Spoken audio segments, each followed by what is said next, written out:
Alright, testing 1 2, testing 1 2. Assuming you can hear me, how's everybody doing tonight? I see there's a lot of chat activity so far. So thanks everybody for popping in. And testing.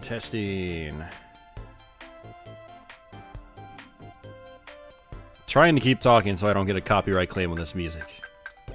You usually get copyright claims, or the copyright claims usually strike, or hit. I shouldn't use the term strike, when it's just pure music and no voice, nothing else.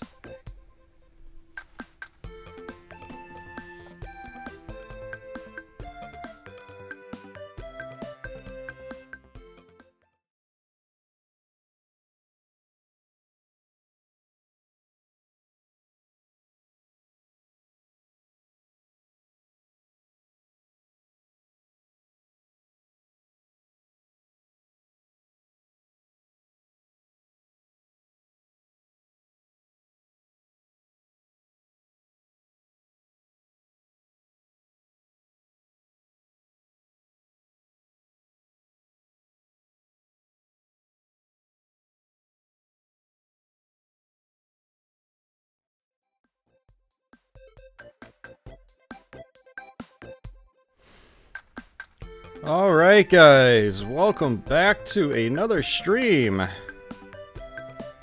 Oh yeah, Josh, no, Nintendo has absolutely calmed down, but you're still liable if you just post straight music or just straight gameplay. Nintendo has only stepped back, and it's not nothing against Nintendo, it's just, this goes for anyone that's got their stuff in YouTube's content ID system. You're more likely to get flagged if what is heard in your video is just music and no voice, you know. So, you know, it's almost the equivalent of just uploading music straight to YouTube, which obviously isn't isn't exactly fair use. So, no, I just, you know, I don't think it's gonna be a big deal, but I just try to play it relatively safe, especially on these live streams where it's a lot more difficult to sort of edit them after the fact. And speaking of which, I haven't even started recording yet, just in case something happens. There we go, we just started recording. So, welcome everyone to another stream. Mario Maker, man, I got hooked on this last week after the announcement of Mario Maker 2. I wasn't even planning on playing it. I think we were having like a drunk stream on Twitch or something, and we fired up the Wii U, and then I fired up Mario Maker, and then the rest is history. I've pretty much played it like the entire weekend straight, and then played it some more Monday morning when I got home from work, and then I had to basically force myself to stop playing, lest I, you know, get burned out before doing this stream. So, but yeah, Mario Maker is a fantastic game. Came out in 2015 on the Nintendo Wii U. Came out, I believe, the next year on 3DS. And this, to me, is probably the best game on the Wii U. It's, you know, it does what most other games on the system, or really most other games in general, don't do. And it's basically got infinite replay value. For one, it's got the creative element where you can make your own levels, and that's insanely fun. Very addicting for me to make my own levels. But then you can play other people's levels, and people are still constantly uploading levels to this day, even though the Wii U obviously is no longer current on the market. And I know a lot of people are trading in their Wii U's at a pretty rapid pace, but Mario Maker is still a blast, almost 4 years later. And it's a great time. It makes great use of the Wii U gamepad. So it's basically, you can drag and drop blocks and enemies and stuff like that using the tablet controller, which is really great. It's easily the one game on the system that makes the best use of the tablet. You don't have to use the tablet though. Like the upcoming Switch version, you can actually use Wiimotes, so you can sort of use a Wiimote like it's a mouse, which is really cool. You can even just use a regular controller and use analog sticks and the face buttons and whatnot. So you don't have to use the tablet controller in this game, which is interesting, but I highly recommend it. It just makes life so much easier when it comes to editing and stuff like that. Might recommend using like a Pro controller or a Wiimote or something like that if you're just playing someone else's levels. But if you're making levels, you absolutely want to use the Wii U gamepad. And my Wii U always fades out like that. So yeah, really awesome game. Yeah, so when this game came out, I bought it on day one. I originally wasn't that interested in it because I was like, I'm not really feeling creative. I don't know what I'm gonna do. But when day one hit, like, the hype was just astronomical for this game, and I went ahead and bought it anyway, and I think I played it for like a month straight. It was so much fun. I even have a time-lapse video for one of my earlier level creations on YouTube. So if you type Mario Maker into the search box on my channel, it should pop right up, and it's a pretty cool little video, pretty cool little insight into, you know, what it might take for someone to make a decently sized traditional level. So what we're gonna do here in this stream is I'm gonna show you kind of what most of the things do. Probably not everything, but what most of the things do in the level editor. And then what I'll do is I want to show you a couple of my own levels, some pretty masochistic creations I made earlier this week and at the end of last week.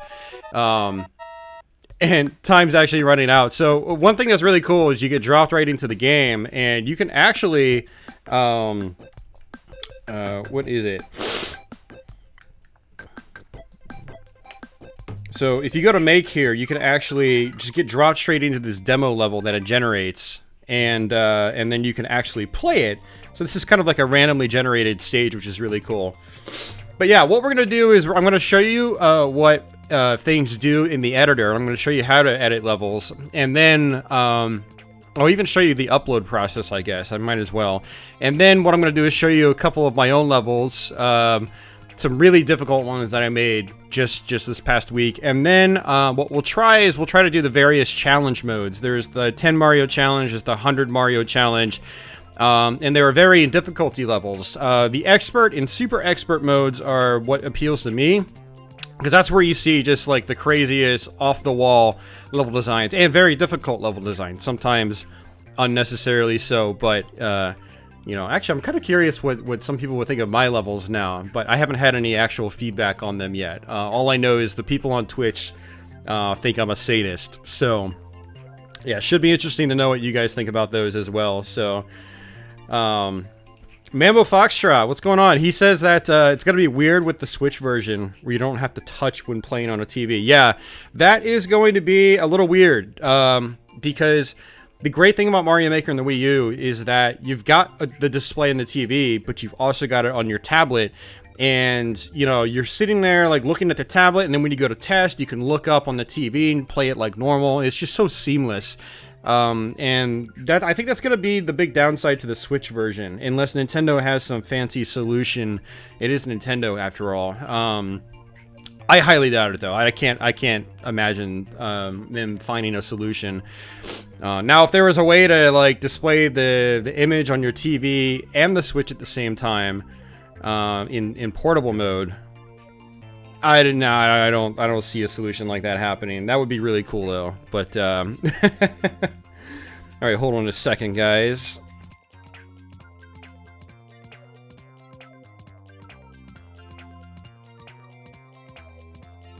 All right. Okay, so before we get into this, as usual, let's go ahead and do the old Patreon shoutouts and whatnot. So thanks everyone that is continuing to support my channel through places like Patreon. Much appreciated. Likewise with the all the recent live stream super chatters and whatnot. We actually got a live stream super chatter last weekend, so thank you for that. And yeah, thank you guys so much for all your continued support. So let's go ahead and scroll through the chat as well. Oh yeah, Mega Maker, Mambo. I had heard of that. Charles Riley, what's going on? Pocute? Pokute? Pocute? I'm gonna just call you Poke. Poke you. Pocute? Sure. Raymond, what's going on? Epic Jason, Liberal Arts Guy, Krusty and Dusty, of course John Donnelly, Lord JP, Isaiah, welcome back. Carlos is back. Akela, Josh Fry, let's see, who else do we have here? Nicholas, welcome back. Why do I have to run tests before streaming? So I get the audio right. It's nothing like doing a stream where your audio sucks and no one can hear you or hear the game. Actually, speaking of which, I can probably turn the game volume up just a little bit based on my test. So that is why I do it every single stream. That way the stream isn't too quiet and it's not too loud. And hopefully I didn't miss anyone else in that. I don't think I missed anyone else. Yeah, and John was there in the very, very beginning before the stream even started. So thank you, John. Yeah, one thing that's kind of fun about YouTube, hey, and NIST, one thing that's cool about YouTube is that people can access your live page and the live chat before you're even live. Now, they can do that on, like, Twitch, but Twitch doesn't keep that there. Twitch doesn't archive that text. YouTube will leave that text up for other people to see, you know, over the coming minutes. I don't think it's like an hour or two, but I think it's at least a half an hour or longer. So if you guys ever feel like popping in and saying hello before a stream starts, you might be able to get your name up there before we even start. It's fun. So hey, Krusty, thank you, sir. Keep it up. Love the variety. Yeah, I'm trying to mix things up here. Trust me, I want to play Doom and Castlevania every day, but I have to pace myself, you know. And actually, a lot of the stuff that we've streamed over these last few weeks hasn't really been planned in any specific way. It's just been I fired this up on Twitch, or I fired that up on Twitch, or I was just playing something on a handheld, and yeah, I mean, I got good enough at it to where, like, I felt confident in streaming it. So, here we are. So, yeah, Charles, I'm interested to see what they're going to add in New Super Mario Bros. 2. Not New Super Mario Bros. 2. Mario Maker 2, absolutely. So, should be a good game. I'm not entirely sure if I'm going to pick it up right away. Just because my gaming budget is fairly limited right now. But we'll see as it gets closer, you know. As release dates come, they either pass me by and I just forget about them, or I kind of the hype gets a hold of me and then I go buy them day one. So yeah, we'll see. I don't know.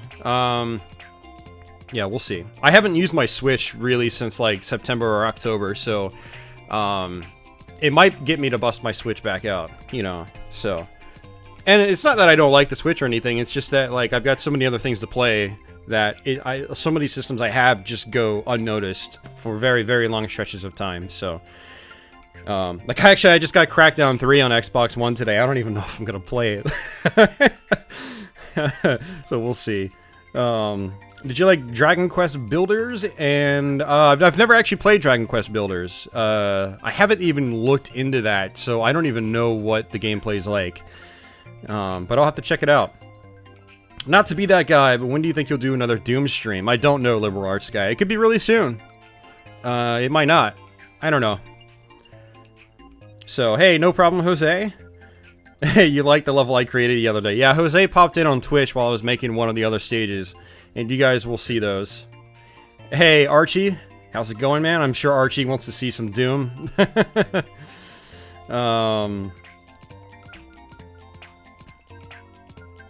You kind of wish that Nintendo would make new games based on Star Fox, F-Zero, and or Kid Icarus. Yeah, I mean, they might eventually, Epic Jason. I mean, the Switch is still only 2 years old as of doing this video, so it's, you know, the Switch has got a long life ahead of it, I think. And so it's entirely possible we could see, you know, another entry into those series.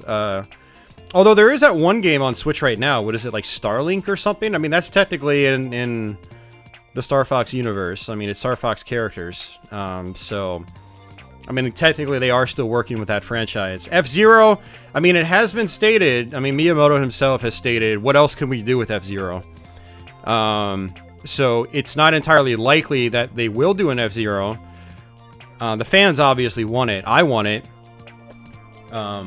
But what else could they do with it? I don't even care. I just want another good F-Zero game. I don't care if there's anything new. I just want an updated version, HD, The same great gameplay we're used to. So, all right. Hey, Josh, welcome back. Noah, I have not done a Time Splitter stream on YouTube. I have played it briefly on Twitch. The Time Splitter series I'm not that familiar with past the first one. I played the hell out of the first game, and then I just barely played 2 or Future Perfect. So, yeah, I mean, I do want to do a first Time Splitter stream eventually, and I do want to do more PS2 stuff. I haven't done very many PS2 streams. I think Devil May Cry and maybe Eternal Ring was like, I think those are my only PS2 streams here on YouTube. So, yeah, definitely want to do that eventually. But that's going to take some practice. Those older FPSs, or at least Time Splitters in particular, it's a little tough to control by today's standards, but I'll have to put some time into it in practice. So, I should stream Crackdown 3, says Isaiah. Maybe. I don't know. We'll see. I mean, I'm definitely going to stream it on Twitch, and I definitely want to play the game because it looks a lot of fun. I watched a lot of the all the Digital Foundry videos that they posted. Actually, technically they only posted 2, but they were decently length videos, and I watched through both of them, and the game looks awesome. So, I'll definitely be doing that.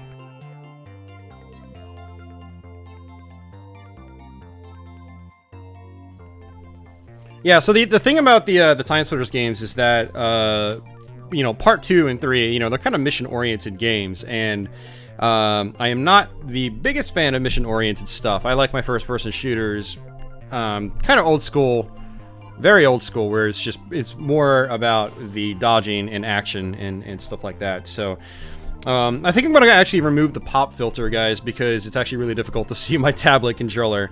When I stream this on Twitch, I don't actually use the pop filter for the most part. So, okay, Mario Maker. So, there are a lot of different things here.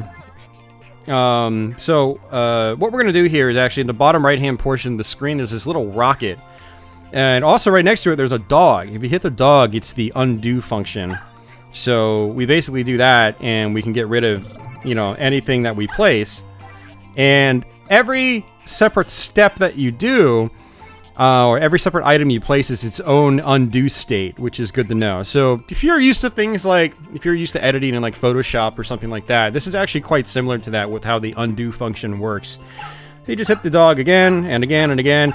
Now, I think there are a limited amount of states that it tracks. I don't know how many states that is. So, you know, don't expect that you can undo everything. So when you place stuff, there is also this little guy on the right with eyeballs right here. This is actually the eraser. So worst case scenario, if you don't have the undo function left, because maybe, you know, what you need changed is too far back, you can just use the eraser and do that. Also, you can hit this little rocket in the bottom right-hand portion, and if you hold it, it blows up the whole playfield, and you basically start fresh. So, but yeah.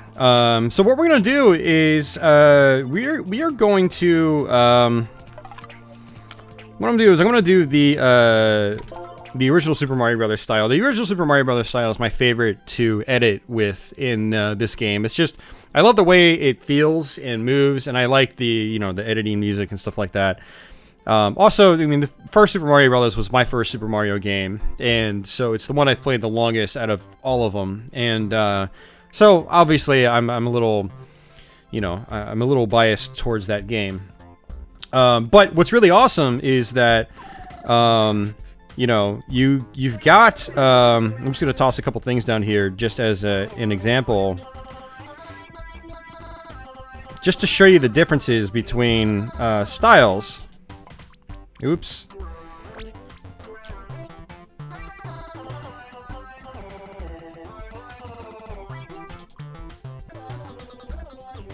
Alright, so what's great about Mario Maker, and this is probably one of the most impressive things about it, when the trailer first came out, I thought it was just the original Super Mario Brothers, but nope, you can actually change to Mario 3, and it switches on the fly. and you can change it to Mario World, as you guys saw in the very beginning. And then you can switch it to New Super Mario Bros. U, which is just crazy. And if you hit select, you can actually play the whole level from the very beginning. And so what's really interesting about this is that each different playstyle has its own unique quirks that you won't find in other renditions. So let's actually go ahead and edit these out right here. So yeah, so each one has its own little quirks that aren't featured in other ones. So one of the quirks in New Super Mario Bros. Is you've got the spin jump, which you obviously don't have the original Super Mario style or Mario World or something like that. Or I should say the air spin, not spin jump. But Mario World itself actually has its normal spin jump. There we go. So, which is cool. Actually, New Super Mario Bros. Actually has a version of that as well. So we'll go back to that real quick. And jump in. Yep, see, just like that. So it's pretty cool. It's very unique. And what I really like doing is I like making levels for certain styles and then going and trying them out in other styles. It's just really cool.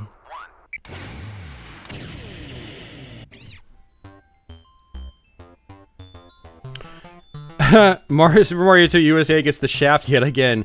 Yeah, there is no Mario 2 USA in here. And I think the big reason for that is just that game plays so differently from the others in the series that I think it would have been way too hard to implement all its features and gameplay styles without disrupting everything else. So it makes sense that it's not here honestly from a design and technical standpoint. So alright, so what we're going to do is on the bottom portion of the screen you've got basically the stage length, and you can just use the analog stick or even the D-pad to scroll the playfield. By clicking on the G on the bottom, you can actually stretch it out. Just like that, and you can basically move it and make your level longer. So what I'm going to do is just put it back to the defaults, and let's go to the beginning. And so what I'm going to do now is just explain how things work. So you basically have this top bar. If you click on the arrow on the right of it, it'll bring up different rows which offer a whole bunch of different things that you can do. So, you know, it's kind of, you know, things are sort of categorized by types in a way. Like you've got power-ups kind of grouped together. You've got blocks posted together in the beginning. You know, so some of the other stuff, like, I don't use as often. They're on, like, the bottom two rows. A lot of the levels I make are more traditional, like, Sans, a couple of these, you know, masochistic levels I've made. So you've got your regular floor right up here. So let's go ahead and just drag ourselves a floor. So a lot of times what I do here is I just drag it like this over the course of the entire level, just to get myself sort of a, you know, a baseline. And then I edit from there. If I want a pit, I just erase it, and there we go. Voila, we have ourselves a magical jumping pit. Actually, I'm going to fill that in. So what I want to do is just demonstrate what everything does. And also what's kind of interesting is you'll notice that occasionally it'll pop up little trees and stuff like that on its own. I actually don't like those popping up. So a lot of times I'm a little OCD, and I'll go and you can either erase them and then place a new block and hope another one doesn't pop up, or you can press the L2 button, or on the Wii U pad it is the ZL button, because Nintendo has to be different. That'll allow you to copy a block. So I'm going to take this block and copy it on top of this other one, and bam, no more little tree. My OCD has been satiated. Alright, so now we've got coin blocks. So obviously, you know, we can go ahead and place some of those. So I'm going to place a row of 4 right there. And you've got your regular brick blocks as well. So, you know, now we've got like a basic structure here. You've also got coins. Let's go ahead and add some coins up here. So yeah, if you want to, say, make any of these a power-up block, or if you want to make them a coin block, you take the coin, and you drop it into the block. So now what's going to happen is that's going to be your coin block where you can bash it like 10 to 12 times to get coins. Also, what we're going to do here is we're going to take a mushroom and then drag it into one of these blocks. Let's drag it into that one. So now if we hit select to start, we can actually test out what we've got so far. And so we can just play it like normal, and there we go. Now, one thing to keep in mind about this game is that for classic Super Mario in particular, the physics are not accurate to the original Super Mario Brothers. Like when Mario's moving and stuff like that, it feels pretty legit. But once you start jumping and sliding and stuff like that, you realize that things are a lot more floaty in this, and you can actually do things that don't really seem like they're entirely possible in the the original game. So. Alright, so from then, we've got ourselves a pipe, and we can just go ahead and place a pipe wherever. This is actually looking kind of like the very first Super Mario Brothers level in a similar way. You can actually place pipes in objects as well, so if I wanted to, it's flush with the terrain. I think I'm going to leave it flush with the terrain, but if I wanted to, I could add another one, either like that, and if you hit the top of it, basically a little dot will come up, and then you can stretch it up and down. You'll notice that little arrows come up, and that means you can rotate it. So you can actually put the pipes in any direction you want, which is pretty cool. So let's go ahead and just rotate it back like that. Put this up like so. And you've also got springs.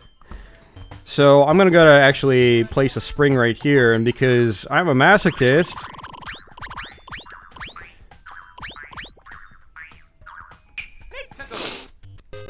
so now we can go ahead and test that. Oh, it's possible. It is entirely possible. No, it's probably not possible to get back. Yeah. Alright, so that's the spring. And obviously you've got enemies and stuff like that. So here are the piranha plants. You can actually shake a lot of things in this game, which is really cool. So this spring here, I can actually shake it and put it on its side. And if I put it on its side, what ends up happening, I'm going to actually copy the spring and then get rid of this piranha plant. If I put it on its side, it bounces me back and forth. So I'm kind of stuck like that. So this is where a lot of like the trollish level design comes from on like the expert stages when you play the Mario challenges. But we're going to go ahead and get rid of that. It was just an example. So I'm going to leave that spring there. But I'm going to go ahead and take this piranha plant and put it in the pipe. But you can also, again, shake things. So you want to shake everything that you can in this game to see how many other different, objects you can discover. So these piranha plants are, the fireball ones. And then if you shake them back to the normal, they are the normal piranha plants. So if I hit play now... Oops, I actually did that wrong. I placed him on the... I'm supposed to place him in the pipe. There we go. That's more like it. So there we go.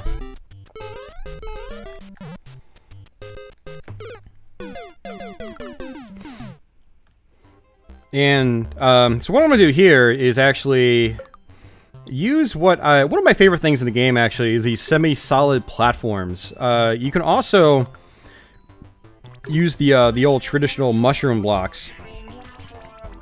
So you can sort of stretch them out, you can pull them all the way down to the bottom. And now if I wanted to make it so it's not completely masochistic, if they jump on the spring and they time it right, they can at least get to the top, which is kind of cool. You've got these arrow signs here you can place. So I can place an arrow right here telling the player, and I can rotate it.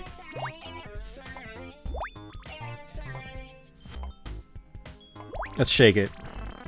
If you shake the arrow sign, it goes into a checkpoint. So now if I hit that, we basically hit a checkpoint. We get to Big Mario, just like we would in, say, Mario World or something like that. I'm going to actually delete that. But arrows, you're supposed to be able to actually point in various directions as well. And I'm not really sure why that is not working. But I'm actually getting a little ahead of myself right now. Just go ahead and get rid of the arrow. Go back here. Place a couple of enemies. We got our Goombas. And you can get rid of the Goombas by shaking them. We've got ourselves a Koopa Troopa. If we place the Koopa Troopa and then shake it, we get ourselves a red Koopa Troopa. So for those of you guys that have never played Super Mario Brothers or any Mario game, the red Koopas, they don't fall off ledges, whereas the green ones do. So go ahead and place some Goombas here. We can get ourselves some coinage. Nothing special here. And all right. So you can even add wings to things. I'm going to add another Koopa Troopa, say right here. And we can drag wings down into it. And so now what's going to happen is it's going to fly. So there you go. You can see he's bouncing up and down just like in classic Super Mario Brothers. And if you hold on the jump button in this, you will jump really, really high, like it's Super Mario 3 or Super Mario World or something like that. That's one of the big differences between this and the original Super Mario Brothers. I think the reason they had to do that was it was probably too complex, you know, working up different physics models for each style. So the physics in this actually feel a lot like the later Marios. So, alright, we've got some of that. Now we have mystery mushrooms. So, what I'm going to do here is, let's see, place another block. And the mystery mushrooms are kind of interesting. So, let's go ahead and start. And we can pick up that mystery mushroom. And look, it's Kirby! What is Kirby doing in here? So, there are a bunch of different costumes you can unlock. Which is really fun. You can unlock costumes from the, you know, playing the 100 Mario challenge and doing the 10 Mario challenge and things like that. So that's always pretty fun. We've got Lakitus as well. So we can place a Lakitu over here. Lakitus are the guys that throw out the Spinies. Just like so. And if you shake them, you can actually get rid of them and just place a cloud, and you can jump in the cloud, like in Super Mario World.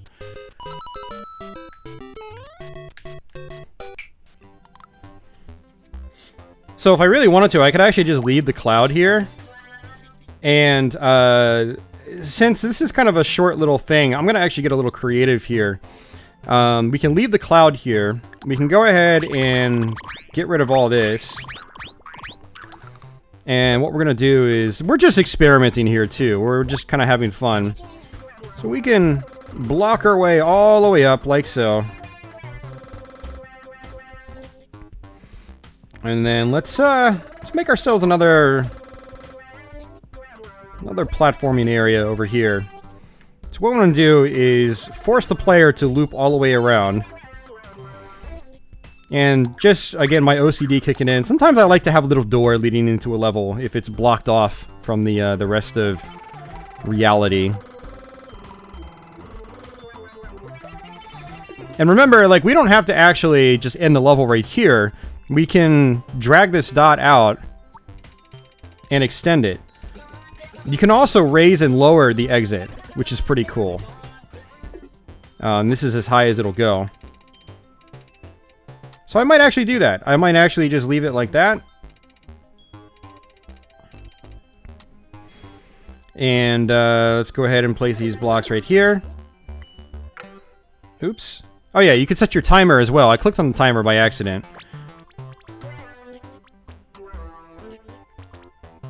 There we go. So if you click on your time, you can actually set your time as well. Some people actually don't pay attention to this, but I actually like to set my time to a reasonable level. You know, not hard, but there is a time limit. You do have to actually play the level. Hey, Boston Burf. Alright, so what I'm going to do here is, I don't know, we've got ourselves, we might actually extend this level too, but this is just an experimentation, an experiment. So let's go ahead and just get rid of that. What we'll do is, let's see. Just add platforms like so.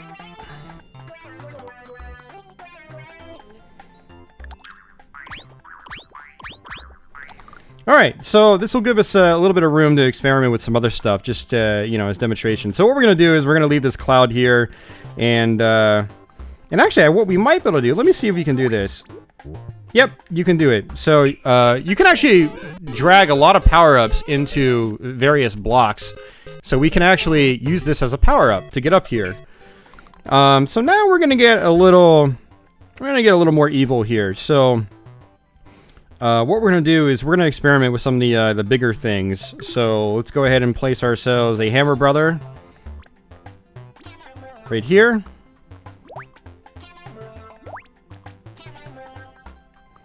And we've got the buzzy beetles. If you shake the buzzy beetles, you actually kick them out of their shells. And you can just kick the shell. Just like so. But you could place a bunch of other objects as well. You've got random fireballs. Actually, I'm not going to do the fireball thing. No, I am. You've got random fireballs you can drop. And wherever you place them on the screen is how high they're going to go. So if I sit here and hit play, the fireballs will go up as high as I place them, and that's it. And you've also got the classic fire bars, whatever they're called, and you can actually stretch them out, make them really big. You can tell them which way to rotate by clicking on them, like so. And you've got these guys as well from Mario 3, the monkey wrenches. So basically, what they'll do is pop up out of the ground and then throw wrenches at you. Just like so. And you can even place a Bowser if you want. Classic Bowser. And basically what he'll do is, just like in the classic game, he'll shoot fireballs all the way across the screen. And so even if we're all the way on the other side of the screen, you'll see those fireballs start to appear. What's neat, though, is that there are POW blocks here. So I can actually place a POW block right there. And what I think it might do, it might actually end up... oops. That is not how I anticipated that working.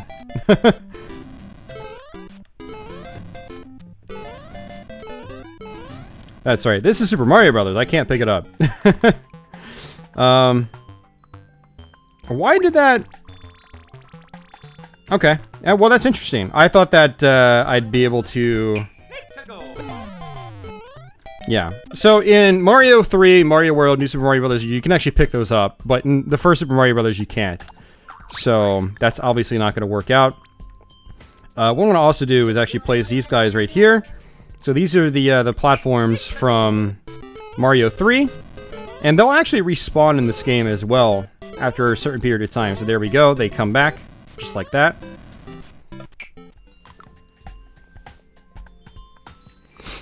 AM2R. Yeah, no, yeah, trust me. I know about AM2R. It looks great. I just haven't gotten around to it. I hope to eventually. So you've also got the torches from the Super Mario Brothers 3. And you can just click on it and it will rotate around. Speaking of which, I'm actually thinking to myself now, the arrow signs that we dealt with, you can actually just click on them. I'm just so used to actually clicking on something and like dragging it to rotate it, but that is not the case in this game. So, I mean, the arrows are kind of unnecessary, to be honest with you. I usually don't like placing arrows unless something is extremely cryptic. But I see arrows a lot in a lot of people's levels, and I'm just like, you know, you can just let me figure things out on my own, right? I mean, I go left to right, or maybe rarely right to left. It's not that complex. But people like to place them anyway for some reason. One thing that's actually kind of fun too is you also have conveyor belts, just like in Super Mario Brothers 3. And you can figure out, you know, you can decide how fast they spin and stuff like that. So this is actually a really fast spinning conveyor belt. So let's go ahead and place this over those blocks. Oh yeah, this guy right here. So let's go ahead and just, I don't know, put that right there.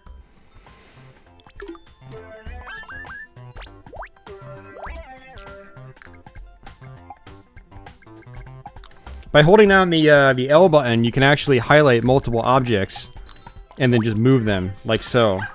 And then if you don't like where you move them, just use the undo function. So we're gonna make things a little bit trickier. But here we go. Now we've got those conveyor belts, which that'll actually make that part a lot easier, to be honest with you. So one thing that's fun about this is putting things that don't belong in Super Mario Brothers in Super Mario Brothers, like conveyor belts and torches, you know, monkey wrenches and stuff like that. They have no business being in this game. Same with, you know, flying clouds and whatnot.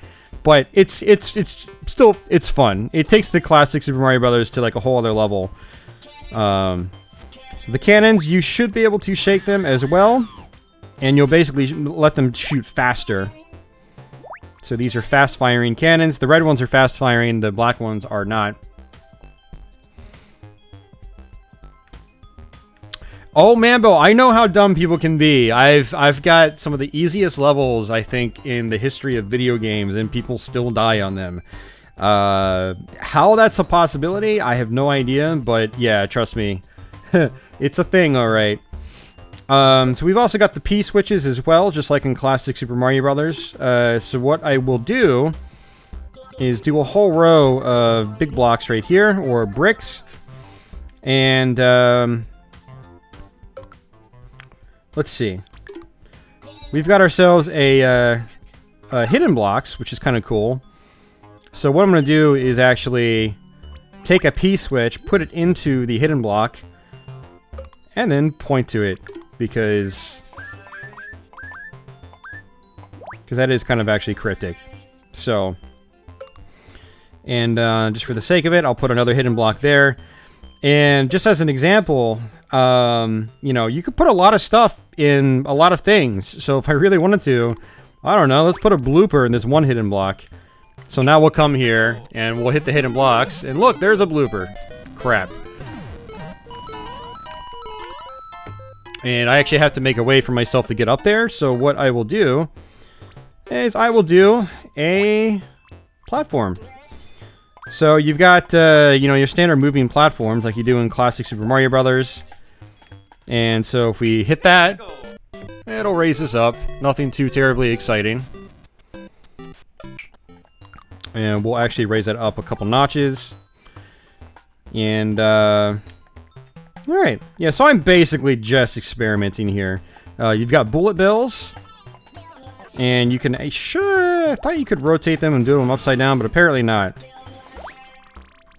So bullet bills are always fun. They add a lot of chaos to your levels and whatnot. So the thing about bullet bills is they have to be supported. So if I put a bullet bill in the air like that, or a bill buster, whatever they call it, it'll fall down to the ground. It shoots bullet bills. So what you have to do is you have to either place a block underneath it, like so, which is what I do sometimes actually, or you can just place it on solid ground like this. So there we go. And then let's go ahead and copy that one, put it over here, raise this up a little bit, and what I'm going to do is I'm going to actually delete this whole top row. So we just scroll all the way over to the right to do that. That'll just allow us to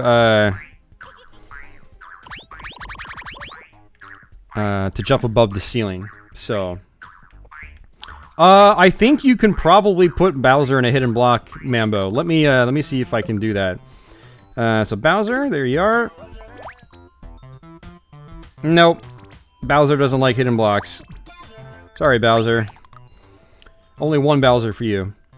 So let's see. What else can we do here? What else is there? You've got spikes. So spikes, you know, if you touch the spikes, you will die in one hit, assuming you're just small Mario.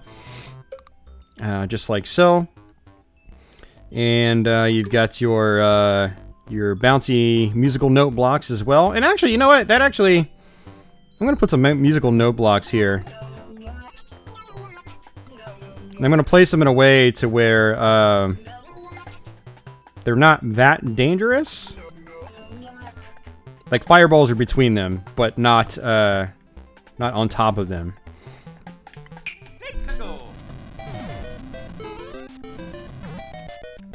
Whoa! Okay, Bowser. You're a dick. Why did you jump like that? Bowser's not supposed to jump like that. Apparently he jumps like that. That's new. That's actually new to me. And you know what's funny? I don't usually place Bowser in my levels. I think I've placed him... I placed him in like traditional Super Mario Brothers style levels where it's like, it's level 4 of a specific world. Also, if you click this robot on the side, you can save it. So we're going to go ahead and just save our progress. Always save your progress just in case something happens. And if you don't want to save over the existing one that you're working on, you can always make a new save file. You have up to, it's like 100 or 120 different stages that you can save. So that's pretty cool. All right. And you know, if I really wanted to, we could just keep this going. Why do we need to end the level right here? Let's bring it out. We gotta, you know, we gotta experiment. So, gotta show you guys how things work here. So, since we've actually got ourselves a big wide open area there, what I can do is try something different. So you've got these tracks as well, these sort of like rails. And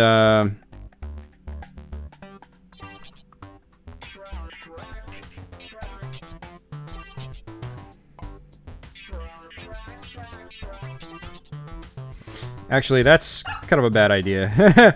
I don't want this to go into the fireball area, but I want it to skirt it in a way. And I don't like hard ridges. I like good diagonals with the movement.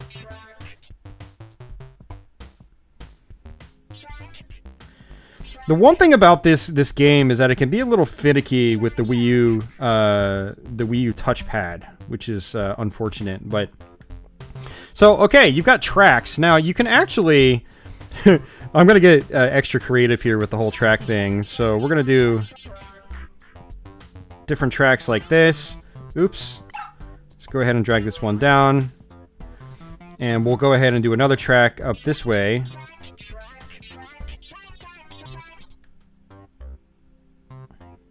And you can attach stuff to tracks. It doesn't have to just be like a platform, which I'm going to do. So if I wanted to, I can take like these skulls here, drag them onto the track, so when I land on them, they actually move, just like in Super Mario World. Like so. Look at Bowser go. And then, so what I'll end up doing here is I will place another platform. This is going to be if you shake it, it'll be a blue falling platform. And what I'll do is I'll place it right here. And I'll place a few of them. But when you land on the blue falling platforms, you have to move. You have to go. Otherwise you die. But to make this part a little more annoying, because I'm feeling that way right now, and you can attach different enemies to it. So projectile enemies are probably the way to go, honestly. So let me figure out who I can add. I might actually be able to add Bowser to it. Yep. Okay, so it looks like you can only have so many Bowsers in a level. But we've attached Bowsers to the tracks. And now they're firing at me as we go. And wow, he just keeps going. These Bowsers are determined. They are super determined. So you can do Hammer Brothers on here as well. Oops, don't do that. By the way, if you want to make a level stupid difficult, add Hammer Brothers. And you guys will see exactly what I mean by that. Oh, that's the Bowser from up top. He landed all the way down there. See, those are things you have to keep in mind as you're doing this.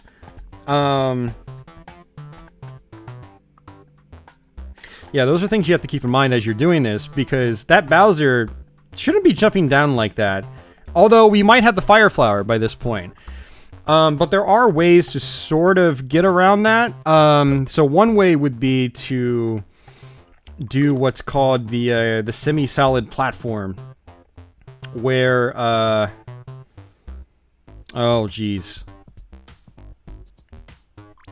So if I put a semi-solid platform here,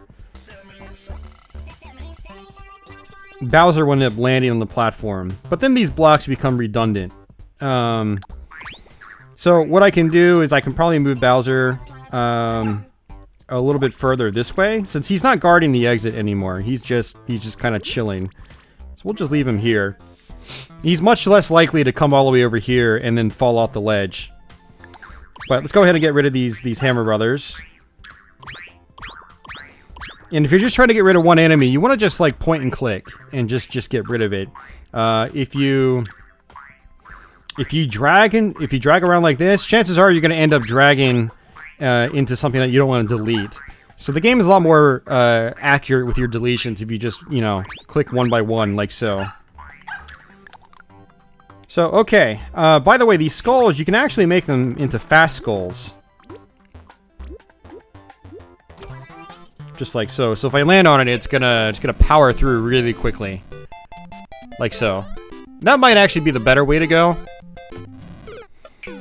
But I do want to add some semblance of challenge here. So what we're going to do is attach some bill busters here. And these guys will actually shoot out homing bullet bills. And I could put some regular ones in there too. Like so. And they should scroll up and down. People watching this are like, what the hell are you doing, Austin? How is this supposed to be fun, Austin?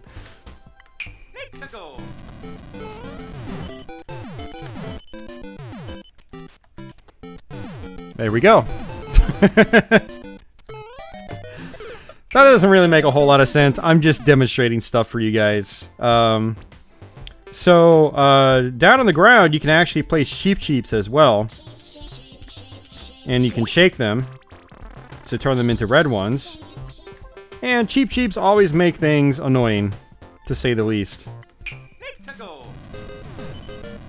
Trust the fungus. Oops, I wasn't paying attention. And actually, one thing I'm going to do here is take this track.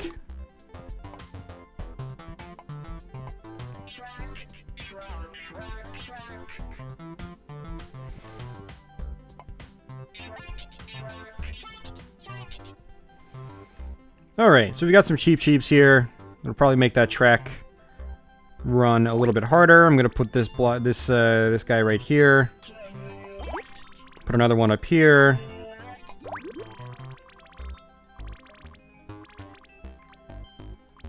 Let's try something like that.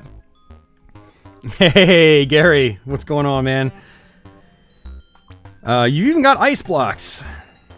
So you know what? I don't know. Let's get rid of that.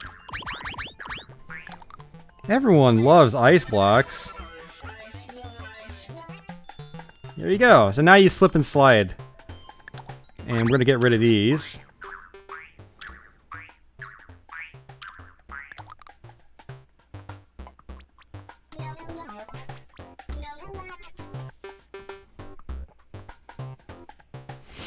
Alright, let's go ahead and save again.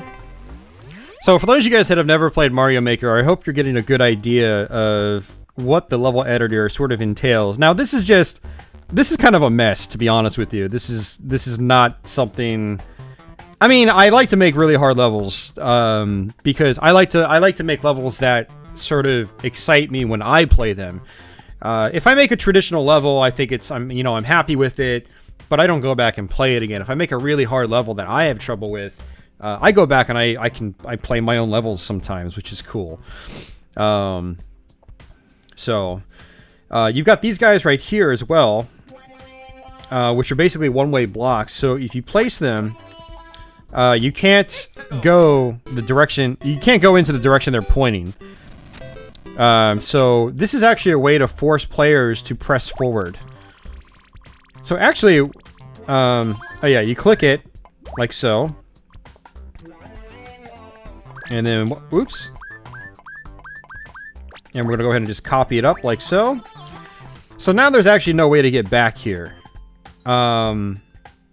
If I really wanted to be a dick, I can like force the player into like a trap room.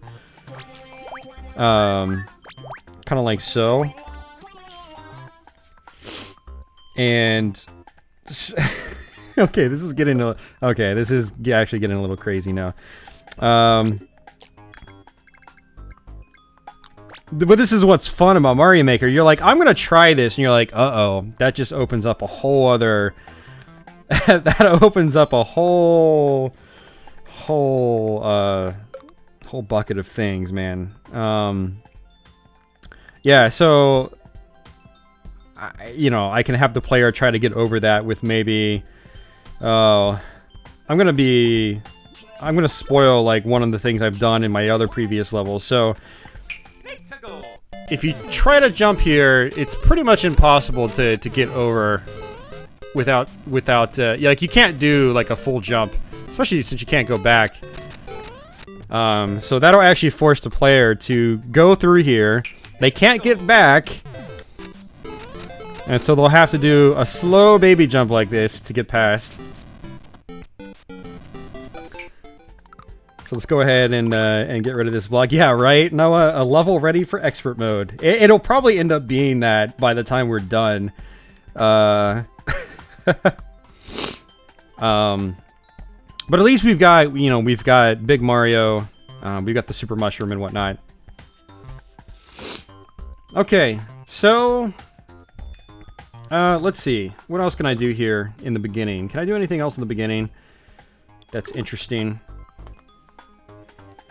So there's also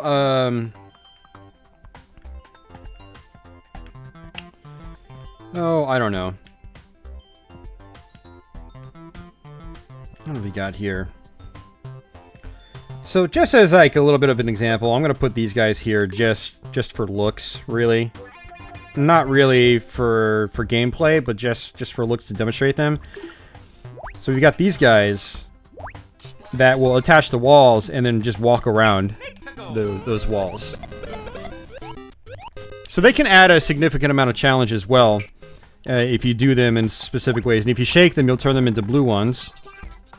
And the blue ones go really, really fast, like so. And we've also got bridges. And what I'm going to do is actually place a bridge right here. And I'm going to place a pipe on said bridge. And I'm going to drag Mario into it. Oops. Let's get out of that. If you pop Mario into a pipe, it'll take you to an alternate screen where you can build a whole second level. And you can have both levels interconnect with each other and bounce back and forth. So we're going to go ahead and place an exit pipe right here. And what I'm going to do is, you can actually change the theme as well.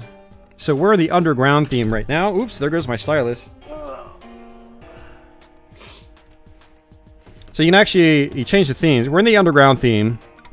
You can do a water theme. And you'll actually swim like it's an underwater level. You got a haunted house theme. Or ghost house theme. Unfortunately, you guys can't really see the difference, so let me go ahead and play some stuff just so you can see what things look like.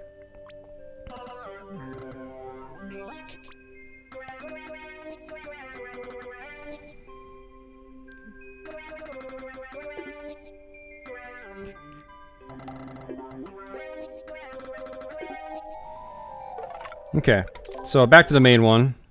That's above ground. That's underground.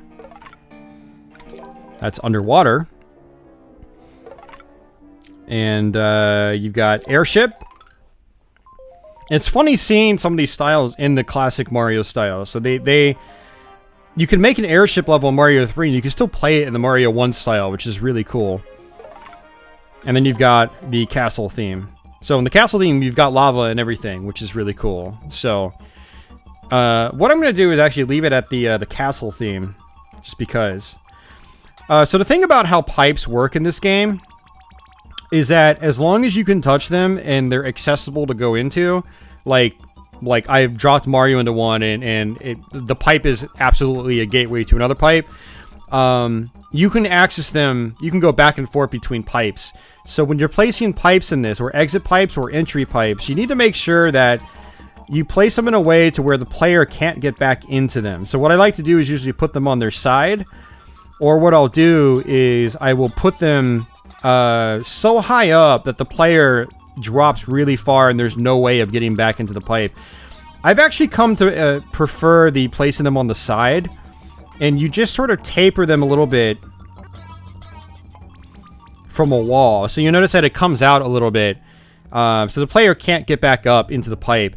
You can't go into a pipe unless it's flush on the ground like this, where you can walk straight into it, or you get into it vertically by either jumping up into the ceiling or down into the ground like it is right here.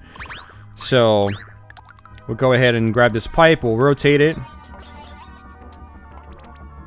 just like so. And let's go ahead and get rid of this stuff here.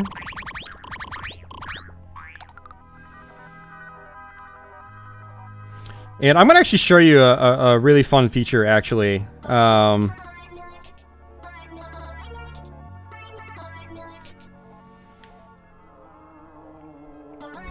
Oh, I don't know what to do here. It doesn't even really matter. This is just to demonstrate being able to open up bonus areas and stuff like that, which is fun. So what I'm going to do is place another pipe here.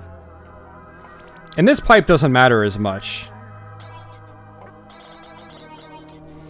But this is going to be our exit pipe. And actually, I'm going to make this a set of regular platforms. And now we place Mario back into it.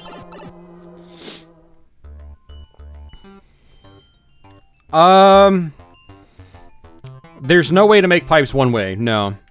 So now we place the exit pipe. And since the player dropped down here like that, technically on top of a fireball that will be jumping up, you know, we'll skip them ahead a little bit.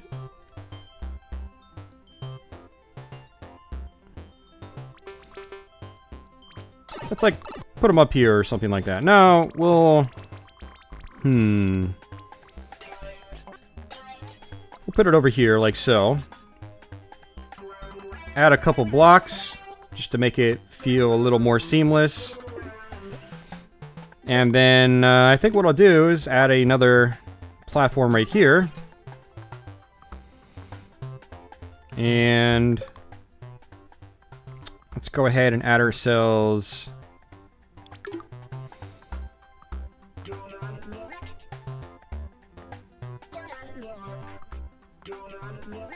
and we'll figure that out eventually. So one thing I wanted to demonstrate is if you click the little numbers in the bottom left-hand portion here, you can actually switch over to your alternate section. Let's go ahead and save it.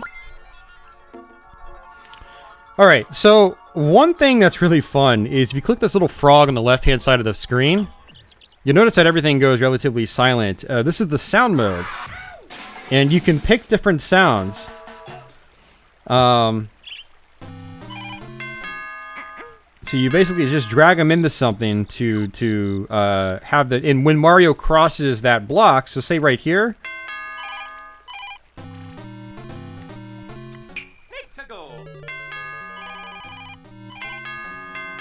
They'll have different effects on the screen as well. Some of them will,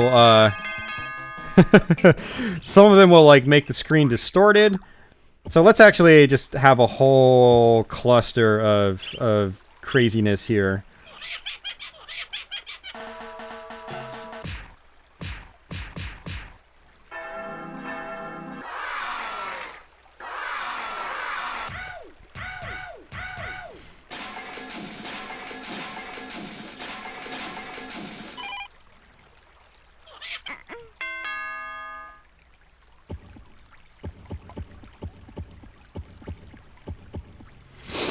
All right. Oops. So let's come up here.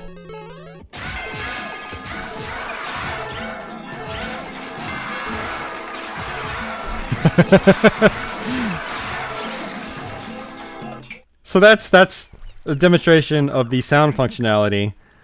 And if I wanted to, if I really wanted to, what I can do is I can record my own sound too. Hello, YouTube. I like you. And then I can take it, and I can place it. Hello, YouTube. Hello, YouTube. I like you. Hello, YouTube. Hello, you. Hello, you. Hello, YouTube. Hello, you. Hello, you. Hello, hello, you. Hello, you. Hello, YouTube. Hello, YouTube. I like you. Hello, YouTube. I like you. Hello, YouTube. Hello, YouTube. Hello, YouTube. All right, so. Okay, so this is one of my favorites right here. It makes the background go crazy. So what we're gonna do is I'm gonna go back just to demonstrate this. So let's go back to this area. And so we've got ourselves, you know, this is our little bonus area. I can press down to go here, and then... Hello, YouTube. Hello, YouTube. I like... Hello, YouTube. Hello, YouTube. Hello, YouTube. I like you. Oops.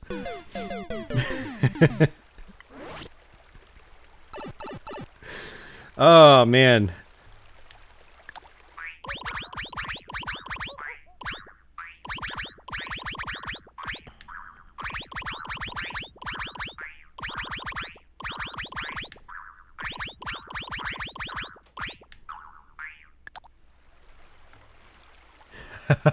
I like that, Gary. You are now entering the Twilight Zone. Yeah, so I mean, that's just a demonstration of, you know, some of these things. So let's go ahead and actually... You know what,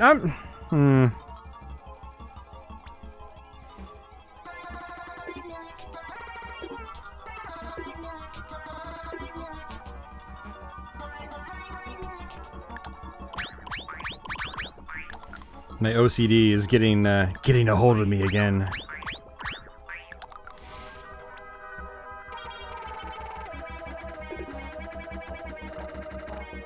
So sometimes what I do as well is I'll fill up like an entire side of a screen.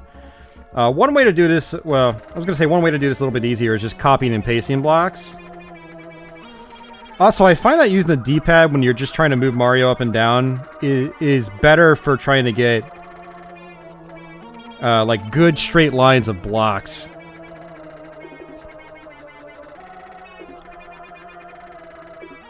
And the reason you do this is... So if I'm sitting here on this pipe, how far over can I see? All I see are blocks.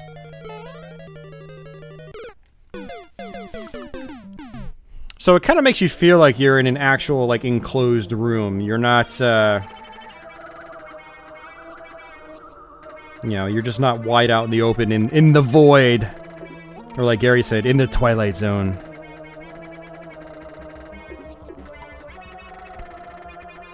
Twilight Zone, it's funny you mention that. It's actually one of my favorite TV shows now. I've watched every single episode probably multiple times by this point. Not counting the season that's in color, because that's not on Netflix, which kind of sucks. So I'm gonna have to pick up like a box set of it sometime. Yeah, so here we go. Oh yeah, and also... Hello, YouTube. I like you. Hello, YouTube. I like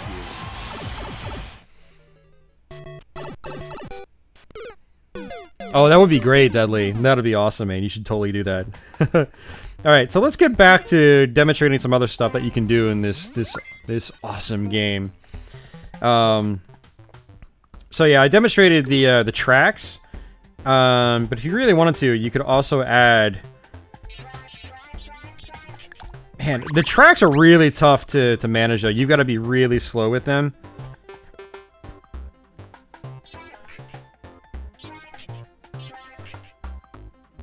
Kind of like that.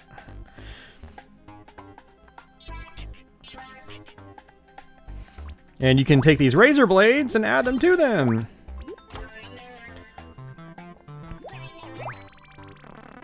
And shaking them turns them into donut balls. So what I'm going to do is actually fill up this area with donuts. So donuts make you bounce like crazy. And so this just ensures that the player can't really, they can't really jump forward here. They can't jump over this. Like so. Actually, they might still be able to. I don't know. Let's see. Okay. They can. But you know what? I'm going to leave it anyway, because I think sometimes it's fun having multiple routes in a stage. One thing that can be relatively annoying is when you force a player to go through a level a very, very specific way, and you give them zero flexibility. Especially if it's a way that involves skill. Like this involves a little bit of skill, basically. You've got to get these bounces just right. And to make it a little bit harder on the player, what I can do is I can maybe add some more spikes. So there is some risk involved. They can still technically go over the spikes, but they could also die if they're not good. So one of the things that's really fun in this game is adding wings to things. And so one thing I like to do sometimes is toss in some Buzzy Beetles with wings. And so you can just take the wing power up and just add it to them. And Buzzy Beetles they'll just fly forward when they've got wings on them. Kind of like this. Let's go ahead and bring this guy back a little bit.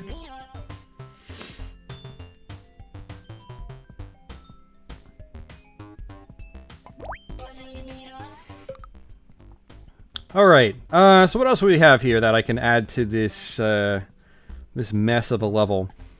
So you've got enemies from Mario 3 in here as well. If I wanted to, instead of having an endless pit,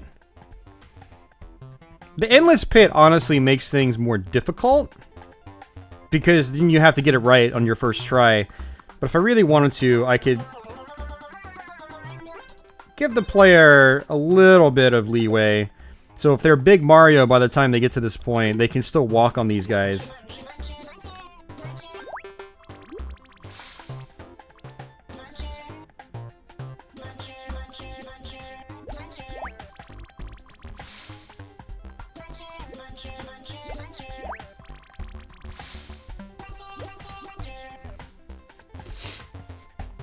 Oh, Desimon, yeah. I actually used to have the one for N64, Noah. I know exactly what you're talking about, yeah.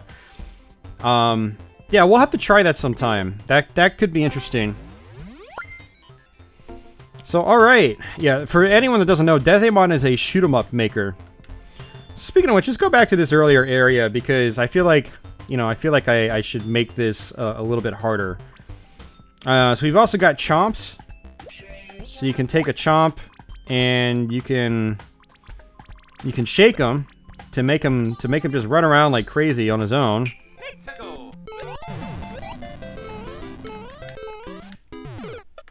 And that's actually bad because he'll get caught in that room with you. But the point is, you can add chomps. You can even add chomps to you know, you can add chomps to tracks, kind of like so. Chomps really add to the randomness in this game. Is he just gonna hang? Huh? I thought he would. That's interesting. Maybe he's got to be attached with his block. Let's see. So let's shake him. Yeah, he's got to be attached to his block, otherwise he won't do his thing. Yeah, there he goes. Now he's doing his thing where he darts forward. Oh, hey, look at that. We can get back here to safety.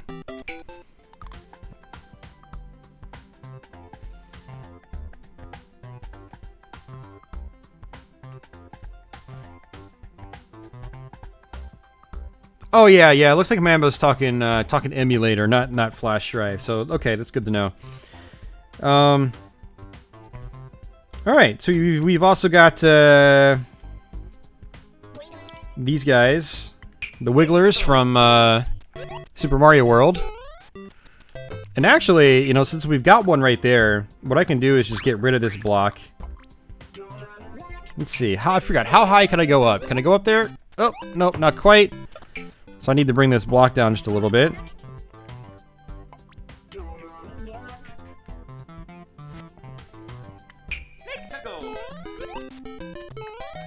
Yep, just like so. Alright, so what else can I demonstrate here? I mean, there's just so much cool stuff you can do in this game. If I wanted to, I could extend the level even further. Like so. And let's go ahead and...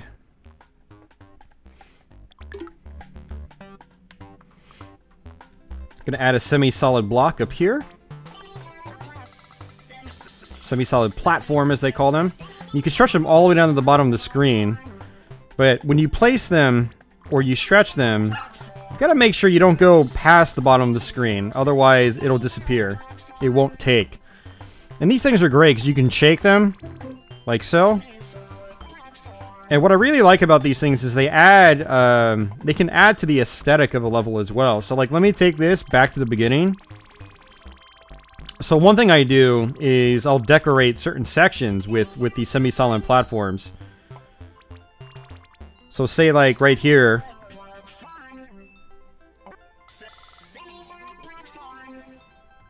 So now we've got the beginning here. How's the background?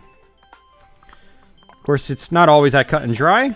Sometimes, you know, if you want to decorate an area of the level, you need to get a little creative with it. Like, say I just want to decorate this beginning part.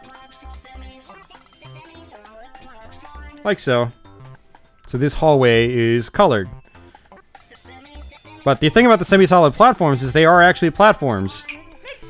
So you don't want to place them in a way to decorate that breaks the gameplay. Although right here, it actually probably isn't that bad because, you know, instead of having this moving platform here, I'll just toss the player a bone and just put some blocks.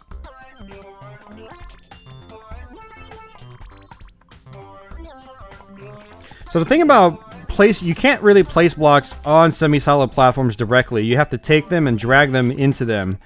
It's one of the limitations of the game. And if you take multiple blocks and drag them into one, you'll get rid of the semi-solid platform. So there are limitations on this engine, but once you know how to work around them, you can totally work around them. You'll notice that the semi-solid platform also covers up the arrow in the background. So I've always thought that those arrows were not distracting in a way, but I don't know. They was just they don't really need to be there per se. I mean, it's Mario. You know to go left to right. So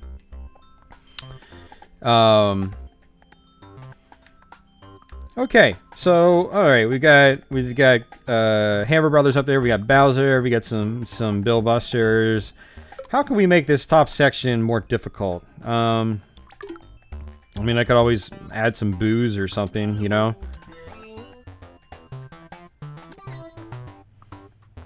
And,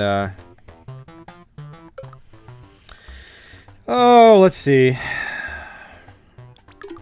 Oh, so one other thing that's kind of cool, too, is that you can add doorways.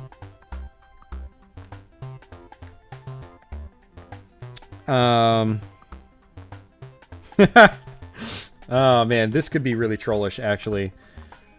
You know what? Screw it. I'm gonna do this. Why not? Why the hell not? So I'm gonna add a door right here.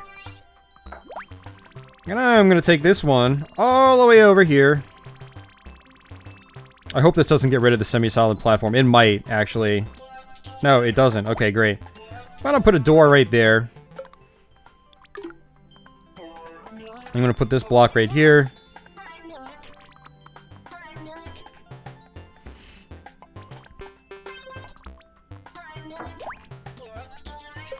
And what we're going to do is give ourselves a coin block.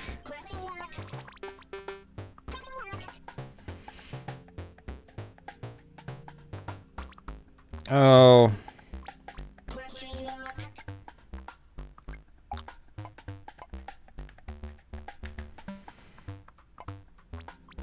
Oh, I can only do... Oh, okay. See, I can't... Okay. Let's go ahead and just get rid of that. So I'm just going to be a troll. And I'm going to feed the player back out to the beginning of the level. So basically what's going to happen is... If I pop out of this bonus area... And I see this door and I go in it... Then, I go back to that other door. Although it doesn't really matter that much, to be honest with you, because... Oh, you know what I'm gonna do? Okay, this is what I'm gonna do. Is... See, I don't like doing this, because I think it's kind of... I think it's kind of sloppy. But you see it in ghost houses all the freaking time. And, Alright, so now when we go through that door... We're not going to be able to get back. We have to do that whole section over again. But this is just to demonstrate. So we go through that door and it's... Oh, I've been trolled. Oh, that is true. I could do something like a pink coin. So if you shake the coins, you can turn them into pink coins. And when you get a certain amount of pink coins, you can unlock a pink door. A pink locked door.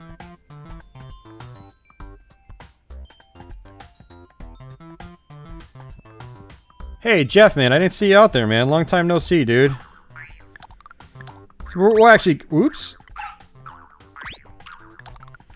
And I apologize for not responding to chat as much, guys, but I'm trying to focus in on the whole level editing part so it doesn't take us all night to do something. We've actually... Wow, we've already been doing this for an hour. This is crazy. But I think we're actually kind of getting close to the point of wrapping up on this part. There are a lot of other things you can do on this. Lots of different enemy types and things like that. It's just a super fun game, and once you start getting into the zone, it's hard to stop, to be honest. So, let's go ahead and do, man, there's just so many little things you can do here.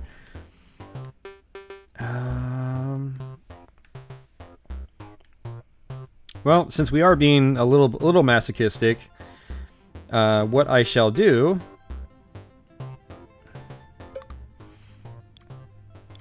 Yeah, we might as well make this an expert level, right? Right? Right, guys? Right? Alright, so we got a thwomp right there.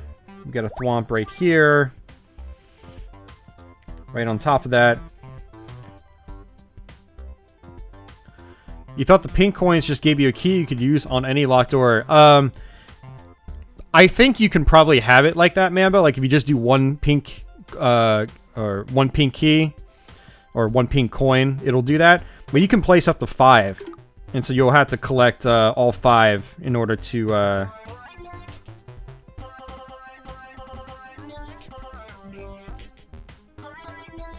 But yeah, you can get it to. You can place 5, and it'll be. You have to collect all 5 to do that. So okay.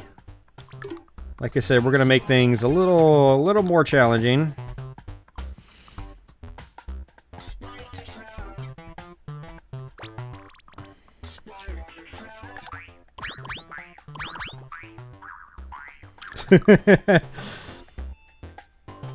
This is actually kind of funny because the player will be like, "Oh, sweet, old school level." They'll be like, duh, duh, duh. "Wait, what the hell?"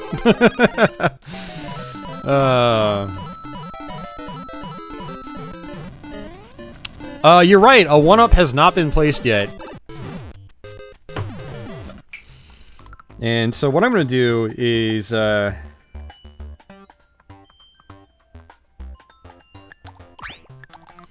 get rid of that completely.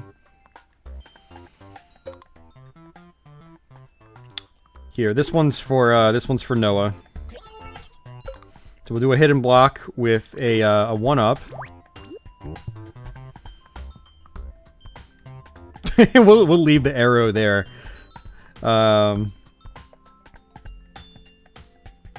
Actually, let's see.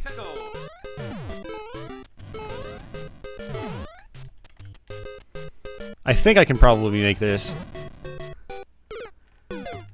Okay, so this is where the editing process comes into play. We're gonna get rid of these guys.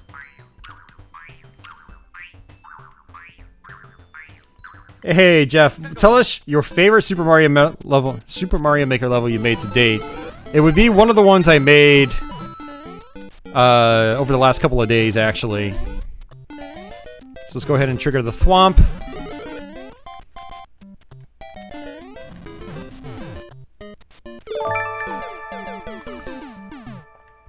Yeah, I'm gonna show off those levels quite shortly, actually. So, yeah, we'll do that in a few minutes, most likely.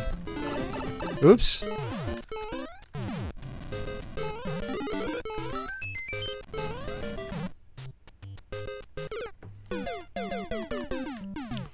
So, one thing I can do here is... Oops. So the other thing is getting the flow right. And while I want this to be difficult, I think that's probably a little too annoying. So I can get it to where the thwomp goes up like that, and then I run and hit the spring. That might still be a little too cumbersome.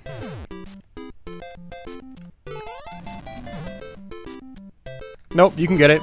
You've got to get it just right. So when you're making hard levels... Oh, they can jump down! That's something you gotta watch out for with Hammer Brothers. Is they can jump down. And I don't know if there's any way to cancel that out. No poison mushrooms, no. It's not a real Mario Maker course unless you stack 3 Bowsers.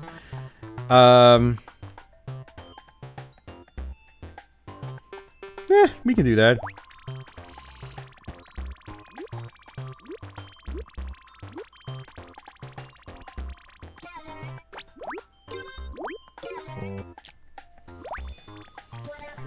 And, I mean, why stop there, Mambo?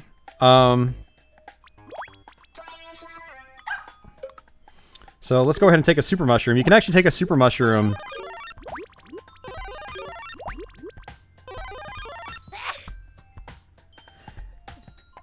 Well, sorry. We aren't going to have 3 Bowsers, but we can at least have 2 big ones stacked on top of each other.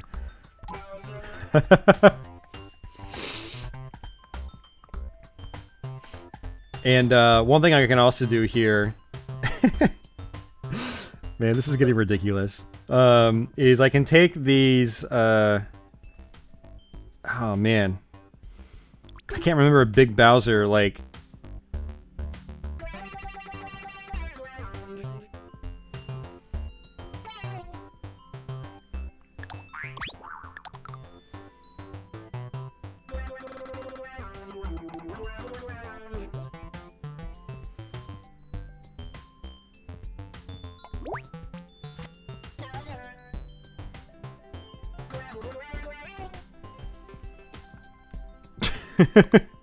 This actually looks kind of dumb now, but it's okay.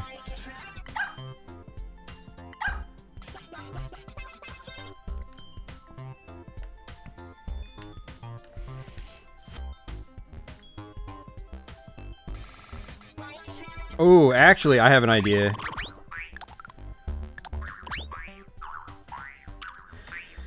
Oh boy.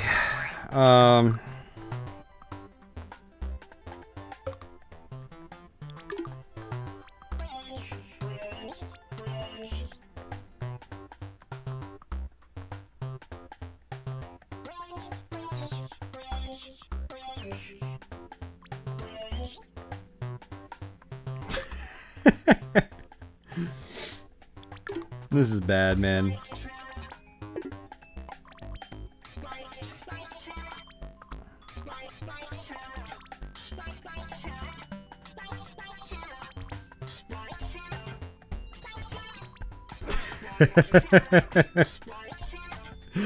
Oh, man.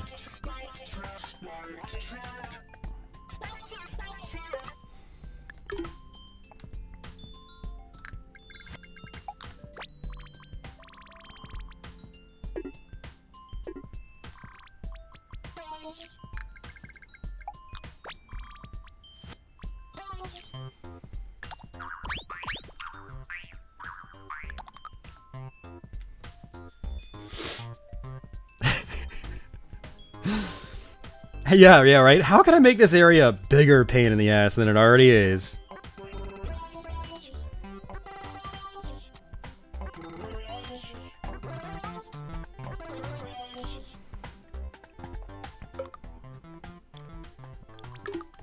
I love me some fireballs, too.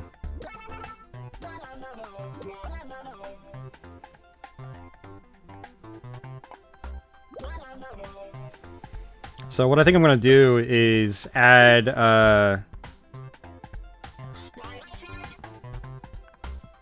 random spikes, so you can't just, like, jump up and get through there.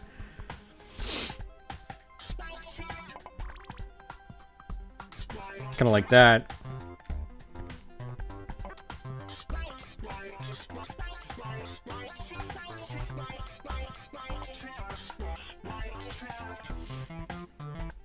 If I really wanted to be a dick,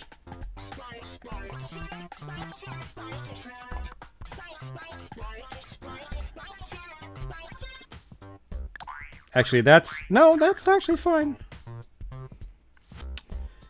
No, with the fireball, it's probably too much. So what I've been doing this last week is turning my stuff into, like, precision platforming stuff. I don't know if Bowser can actually turn around, though. Oh, he does. Okay. Oh, man. Okay.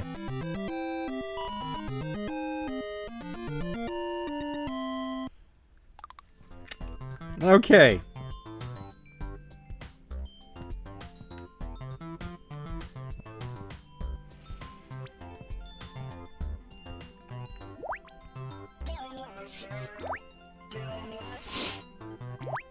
Gonna put these Bill Busters here, and then what we'll do is... Ooh, actually... We can actually add them to a moving platform.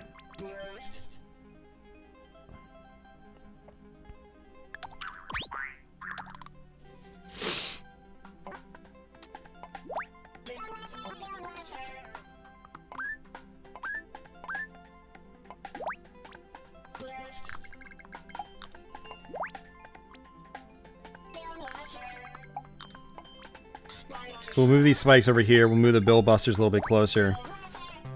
All right, so let's try this.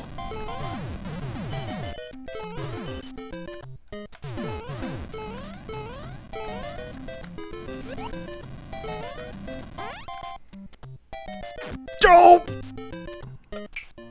Actually, I want to add a sound there.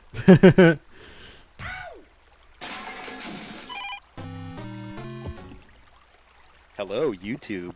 I like you. Hello, YouTube. Let's go.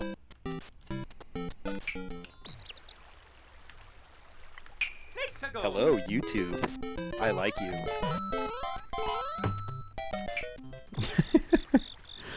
And you know what? Like, I mean, this could be part of the charm, actually. Is leaving, like, the traditional style stuff here.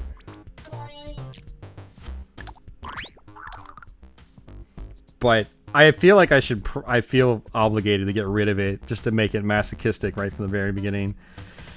And what I might also do is just to make it a little less annoying in the beginning.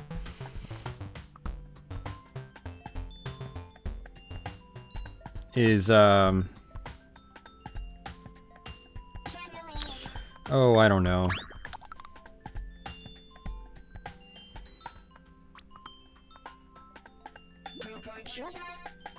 Just add some wings to the Koopa Troopa.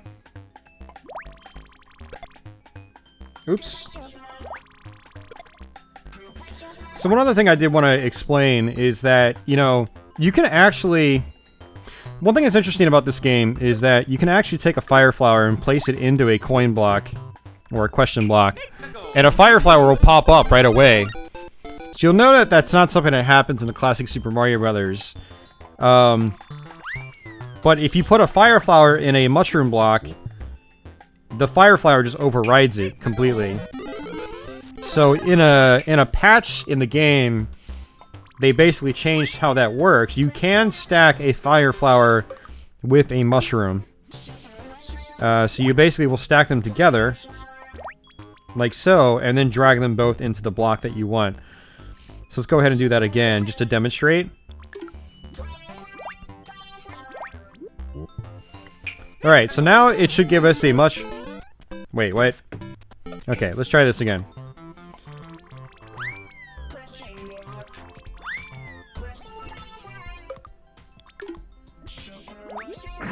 There we go. So you gotta drag the mushroom into the fire flower. So now it'll give us a mushroom first, like it's supposed to, and then it'll give us a fire flower. Just like that. So keeping that in mind though, this level won't be as bad as my other ones, because my other ones you have to go through the whole thing with just Mario, small Mario, and there are no checkpoints. On this one, I'll at least be kind enough to add a checkpoint. So we'll add a checkpoint actually right here. So this won't be like a super expert map, because you'll have a checkpoint, you'll have power-ups. Oh, who am I kidding? People suck at Mario. It'll probably still land up in super expert. So what I'll do at the end is I'll polish it off with some coins and things like that. What I will do is be a little bit of a dick here though, and make it so these guys can actually come down completely and bother you.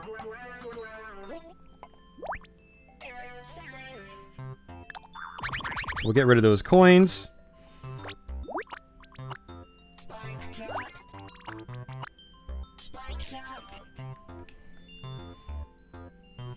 Yeah, and I'll leave that Koopa Troopa up there. Oh, see, this is actually something. This is a problem we've run into. Notice how a lot of our objects now are grayed out. So you can only place so many objects in the level before it runs out and you can't place any more. So we can't place anything that's grayed out at the moment. So this is where I have to say to myself, okay, what is sort of frivolous? What is unnecessary to have in the level? And what can I get rid of? What can I trim? And it looks like it's mostly in terms of enemies. And what I've noticed about enemies in this game is that they eat up a lot of resources. So in particular, like these torches. I actually don't need 4 torches here. All I need is 1. Because that 1 is what you're going to get hit by. You're not going to get hit by the other ones. So I'll get rid of those. And look, I freed up resources. I can place some other stuff that I might not have placed yet. Just to be safe, we'll get rid of some of these blocks too. And actually, we'll get rid of... Oh, I don't know. I'll try to space these out a little bit better.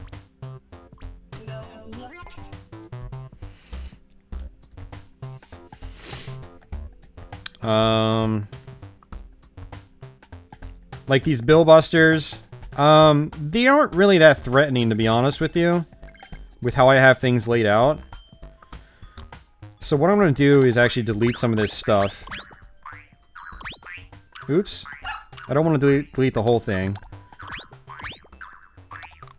So this is where trimming things helps a lot too. You sort of trim the fat in a way, you know?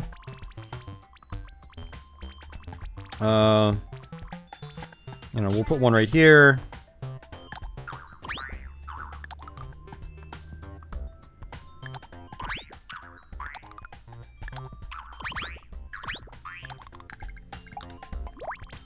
Just like that. And honestly, I'd probably rather have them a little bit closer. It's probably fine. And actually, if I really wanted to, I could probably just get rid of that track completely. Put both of these right here.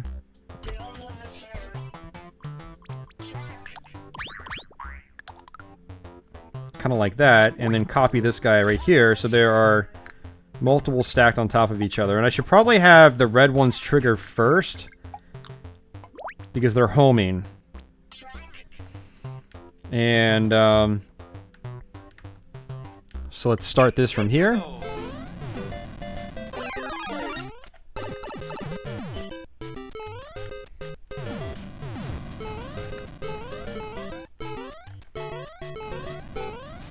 Oh, God. Those fireballs, man. Oh, man. Okay. So now we have to figure out how we're going to lead the player back down to this area. So I'm getting really, really lazy by this point. You know, what I think I might do is actually just extend that track out completely. And if the player wants to try to ride it, then they can.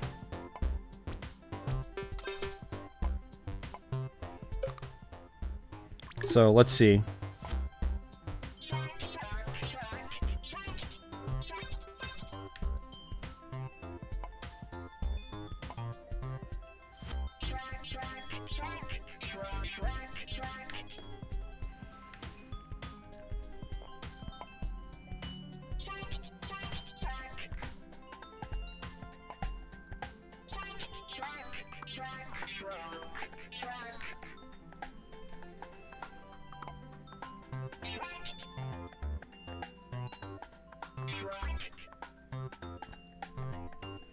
Kind of like that.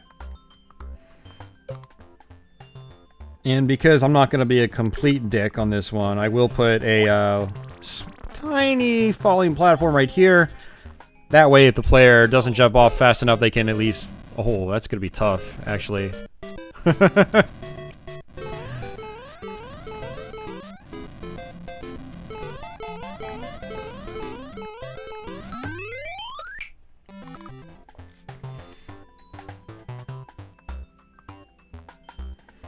Yeah, and actually, as far as the fireballs are concerned, I'm going to drop these down. Because the thing about fireballs is that, you know, when they're high up on the screen, they fly up super fast. And I want them... I don't want them to fly up that quickly.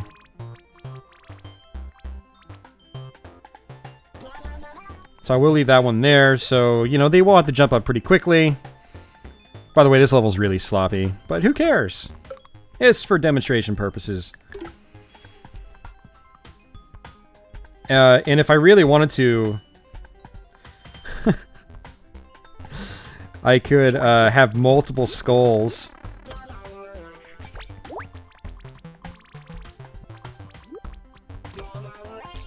Alright, well, I have to figure out how long these last. And then I can really make the player suffer here. Because everyone loves auto-scrolling sections, right? And that would force the player to actually play this part of the stage. See, I might actually do that. I just need to figure out where these fall. Alright, so let's see how long it takes for this one to fall. How many slots? 1, 2, 3, 4, 5, 6, 7. Okay, so I should probably place this one 8 blocks down-ish. Alright, so 1, 2, 3, 4, 5, 6, 7, 8. We'll place another one right here-ish. 1, 2, 3, 4, probably about right here. I'm just guesstimating right now.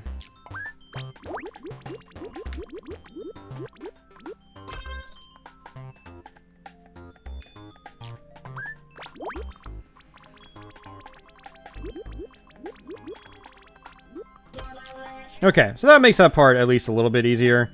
Well, not easier. It forces the player to play this part. They can't just rush right through it with ease. That door is so trollish. Oh, man. Okay. So for this part right here, I'm going to actually add a semi-solid platform. just to make things look a little bit nicer. And I'm going to add another one of these Koopa Troopas, in case the player wants to try to jump up and over. We're going to get rid of these cannons here.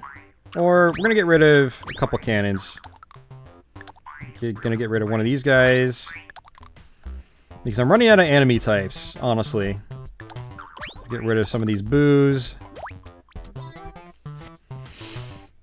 A Metroid Maker would be really cool, says Epic Jason. Yeah, that would be awesome. I could definitely get down with something like that. This is actually kind of cool. Some of the harder parts at the beginning are stacked on top of each other. So to maybe keep that theme going, oh,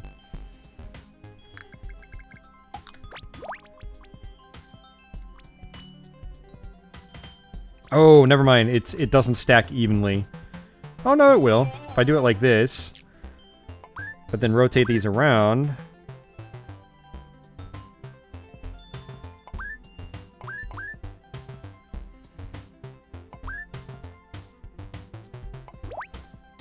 Yeah, it'll sort of work. Doesn't look good, but it'll work.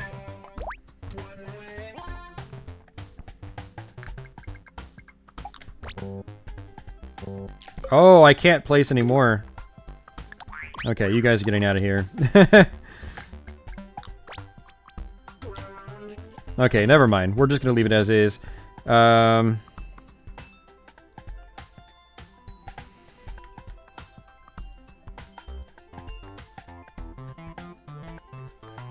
gonna actually blow these away. I'm gonna raise these up. And I'm gonna raise these, just like so. So that frees up a couple resources as well.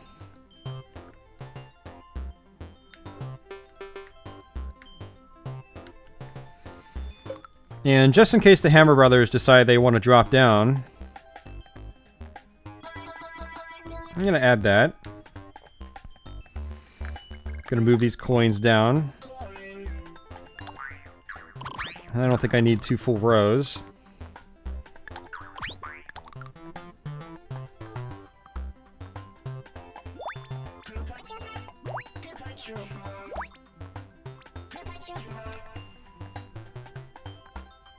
Actually, you know what? I can get rid of this block completely.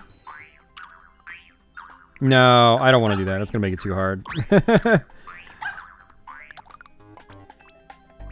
Really make the player work. Because this, I mean, I could actually get rid of it because these question marks here could allow the player to get up manually.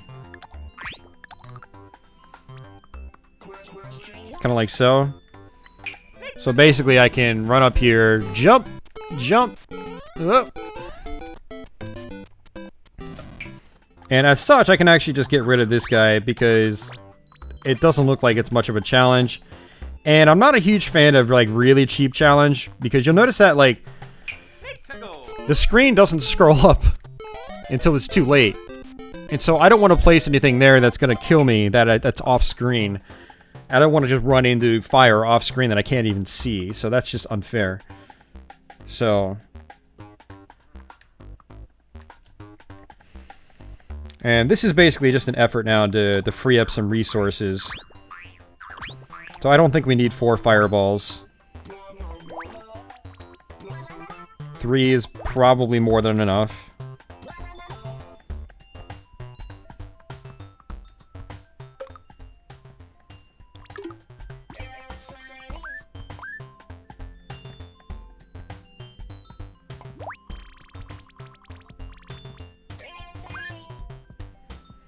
And I'll put an arrow there because chances are people won't see what's down there, but that might give them a reason to explore. Oh, this guy fell. Why did you fall? I'm so confused.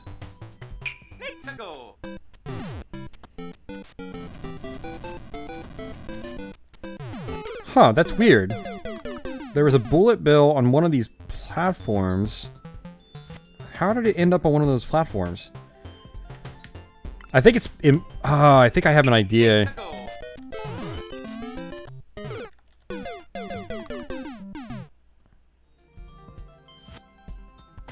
That was strange. Okay. So let's start from the checkpoint.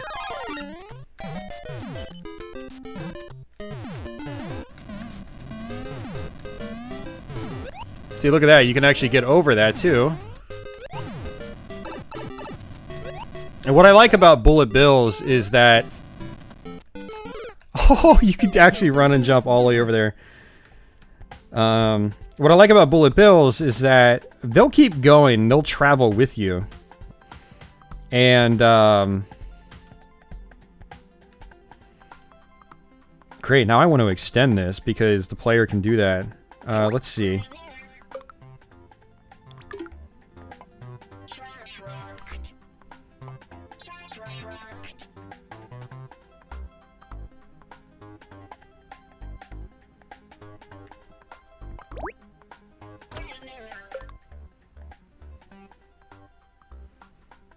Where the hell is it? Oh, there it is.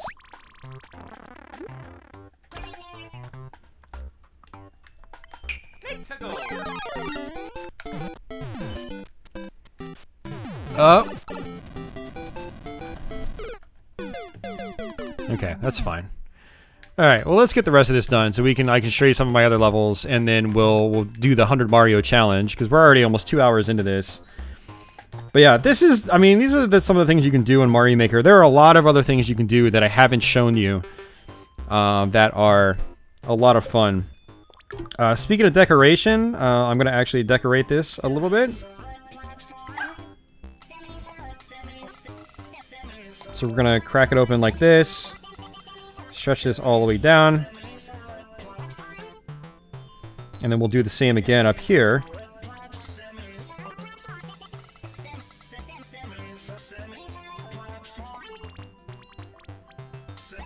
Just like so. And,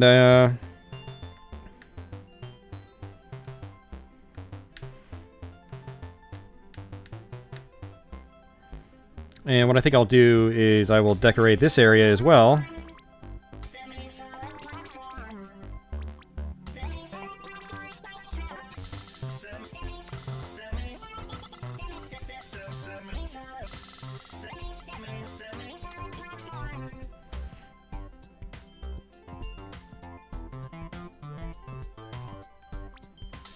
You can actually get rid of the castle too, if you cover it with the semi-solid platform.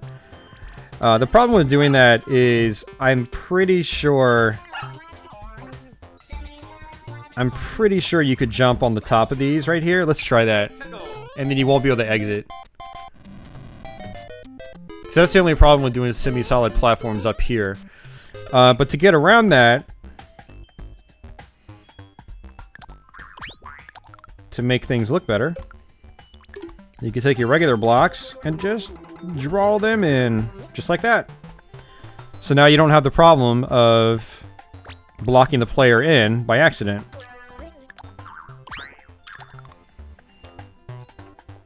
And actually, you know, come to think of it, we don't even need these spikes now.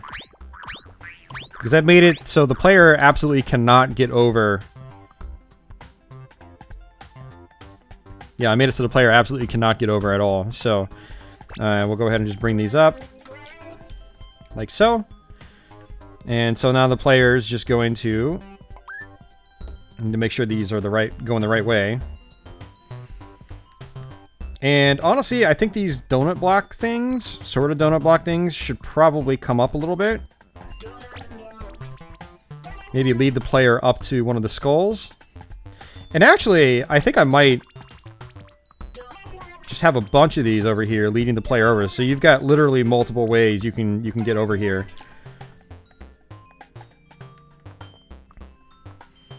And just to make it so the player can't just run and jump, what I'll do is I'll add some more spikes.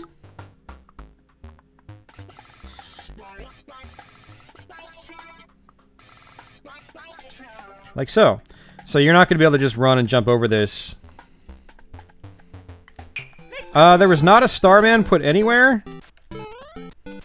But I'm not going to. I'm not worried about it. Not worried about it by this point. So there's a whole open area here, which is kind of, eh. I wish there was more to do here. I mean, I guess I could technically make more. I could give the player something else to do here. So let's see if the player actually manages to get over there safely. Maybe I should reward them, you know? So, you know, add a series of platforms here.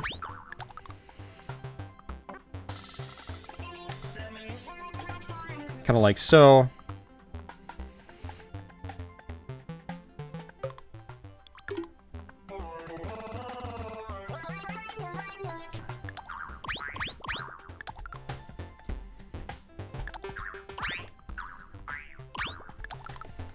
So kind of like that.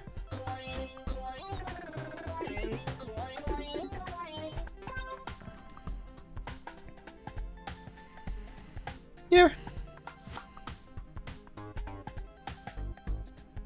You got Mario Maker booted up. Time to make a level where every tile is a spike. Levels like that are actually fun though. If you do add Starmen or Power Stars, yeah, that's fun. So let's actually go ahead and try to bring this over a couple notches, like so.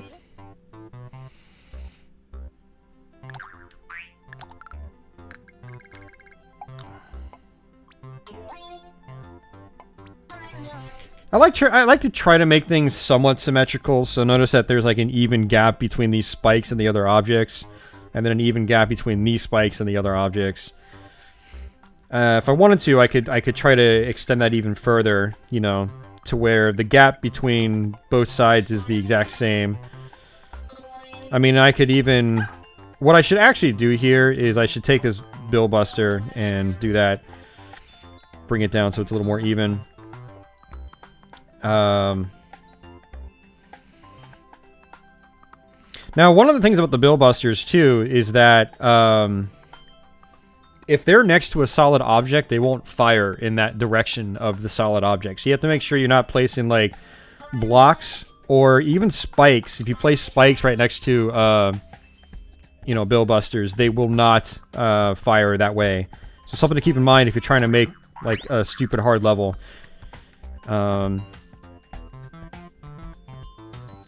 Actually, you know what I might do is do that. And then do that. There we go. Super reward. And now the player will have to fall back down. And so what I'll do is I'll add a falling platform. And then they'll fall all the way back down where they're supposed to go. And we'll actually add a bunch of coins along the way.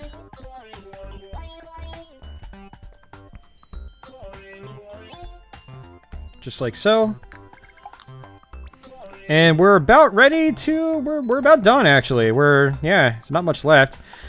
So what I'm going to do is add a couple coins here. Get some coins on the way up.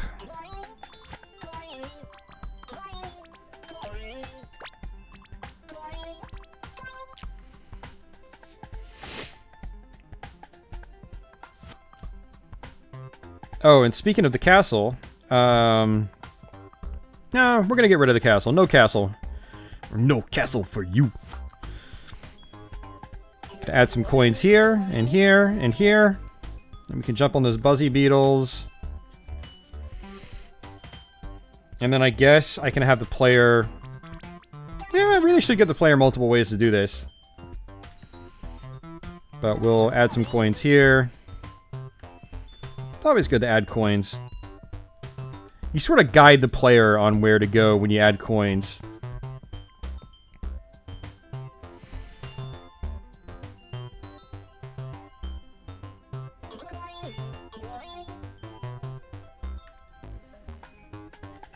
And speaking of coins, I like nice straight lines with coins.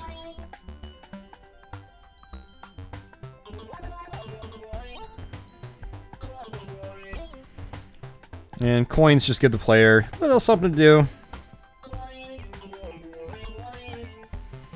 And that'll tell the player to jump there.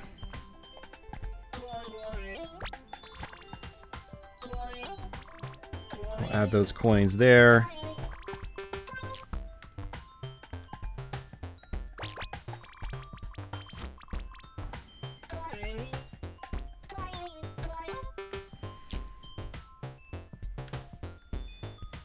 Well, actually, you know, I had the piranha plant there. I'm going to bring him back because I made this part easier now. The reason I took him out is that I made it harder.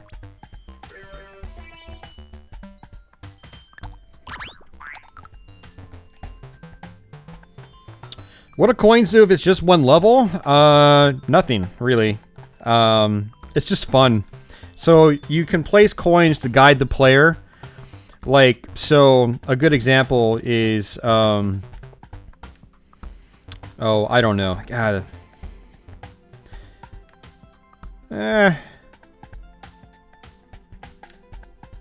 So say, like, I've wanted to guide the player here. I want them to jump on the spring. I want them to grab, say, oops, not piranha plants. Don't want them to grab piranha plants. I want them to grab, say, these coins. Like so. Which guides them in an arc to the Koopa Troopa right here. And then I can put more coins up here, saying, hey, there's a route to where you can get up top here, if you want. Yeah, and that's actually good, because it gives them multiple routes. So that's that's a purpose of coins. In a game like this, where you don't have... When you're just playing one level, you don't have extra life incentives at all, which is why I don't usually place extra lives that often. You know, I will actually do one. I'll do one, here. Because the thing to keep in mind is these levels can appear in the 100 Mario Challenge. And in the 100 Mario Challenge, you can get extra lives. You can get up to 3 extra lives per level. So getting coins is worth it in that case. And then, because you have 100 lives to get through the whole challenge. Which can be easier said than done. I do feel like this part is a little empty here, but I think I'm just going to leave it as is. I mean, yeah. So I think I've gotten I think I have enough coins here. This is where we sort of just we play it. We try to polish it up. And then we see how it works. So let's go ahead and just play through it once. And see how it feels. And then I can make quick edits on the fly. So occasionally your power mushroom will give you the wacky Mario, which really changes the physics of things.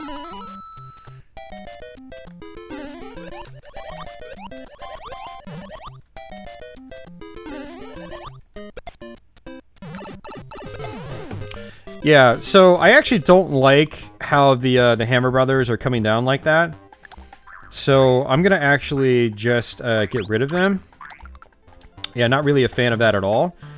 But what I think could be fun is just putting these Buzzy Beetle shells right on there. Or putting that one Buzzy Beetle shell and having it just sort of bounce. I don't think it's gonna bounce back and forth completely. Yeah, it's not gonna work.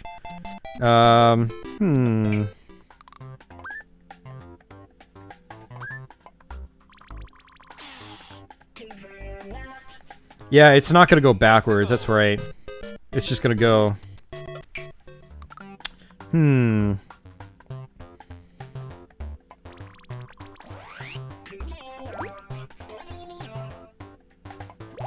Actually, what I'll do is I'll put the Buzzy Beetle shell up... no, it's not gonna work. Yeah, see, this is like part of the predicament you can find yourself in when you're doing this. What we'll do is we'll just extend this if we can.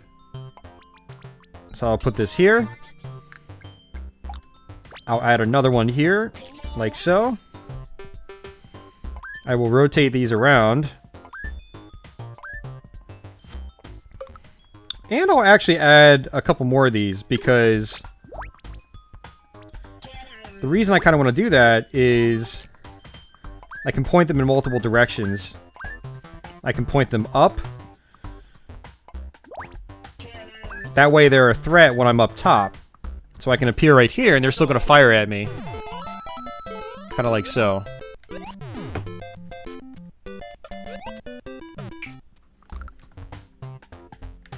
And so this Buzzy Beetle shell is kind of just...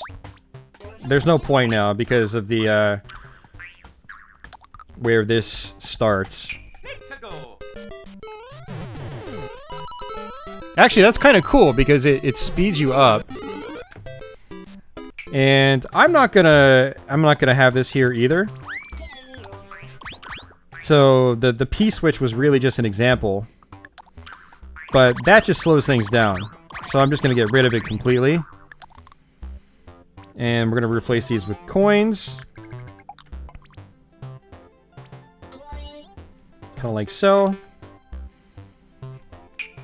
Yeah, so that's probably better.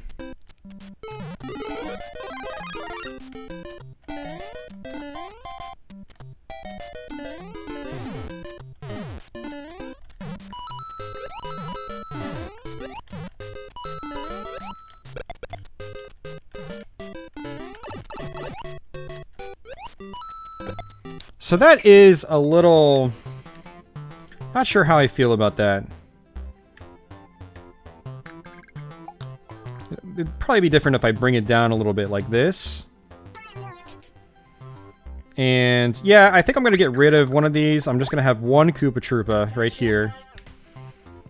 I think that's going to work better, honestly.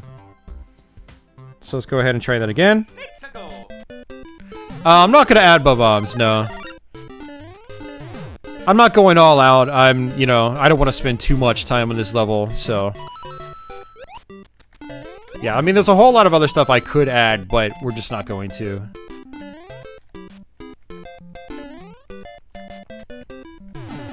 I actually kind of like that, though, where... Ooh, see, that's something I have to keep in mind, though. So I designed that part for Small Mario. So I have to keep that in mind. So, oops.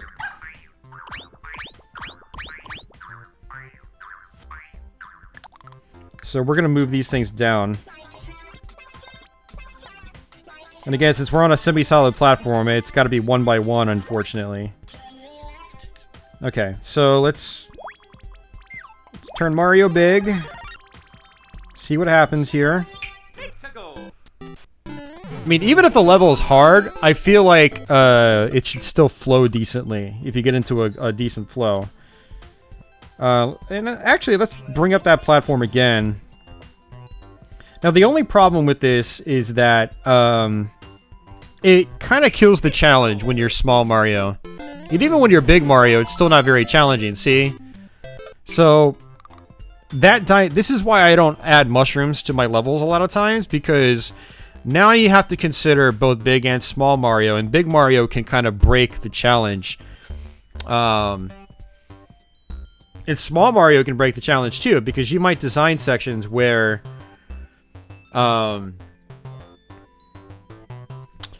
you might design things that Big Mario can't get through, but Small Mario can just shoot right under, things like that. I mean, I could do it like that, Mambo. It's not a bad idea.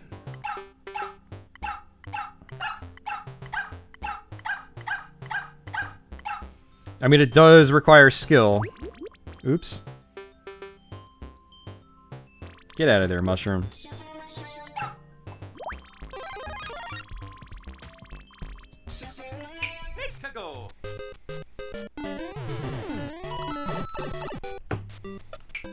And actually, you know what?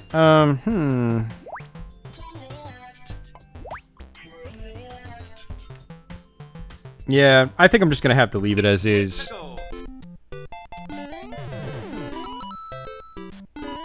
It's fine. It's close. It's fine. I'm not too worried about it. Okay. So this is all fine, too. It's not great, but like I said, I don't want to spend too much time on this. Let's go ahead and head down here.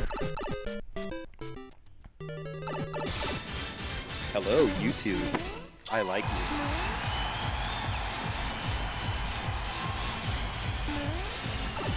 Oh, and actually, you know what I'm supposed to do? I need to add some stuff down there. There's got to be a reason to go down there, for one. And,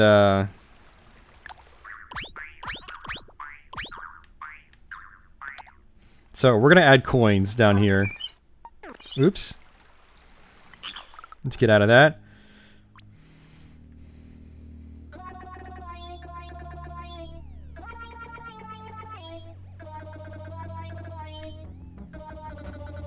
So I almost completely forgot about this area. I'm like, But yeah, I feel like if you're gonna have a hidden area, you should definitely have some kind of purpose to it.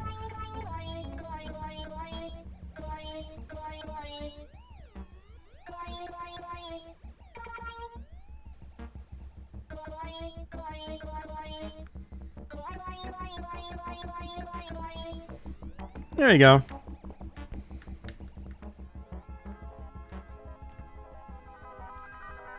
Alright, so let's try that again. Let's go. When did I put it in a disco room? I've had it there for a while now. I just forgot about it.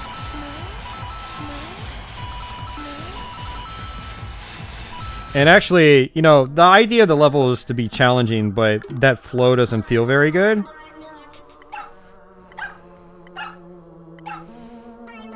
So I'm just gonna make it to where you can run back and forth multiple times.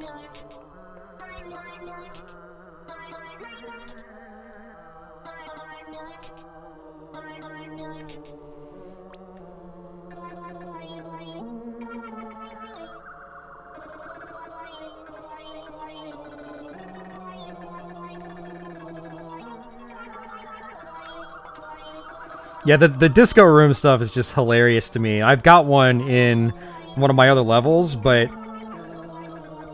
there's not much reason to do it in the other level. It's just for fun. Oh, I got rid of my sound effect. Oh, no, no.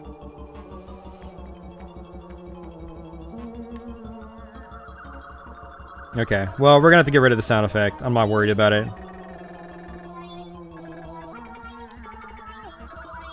The Wii U microphone, unfortunately, is not that great. But what I will do is add some other baked-in sounds.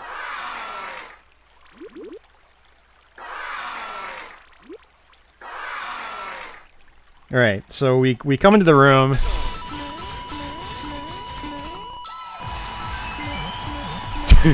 This like cracks me up every single time.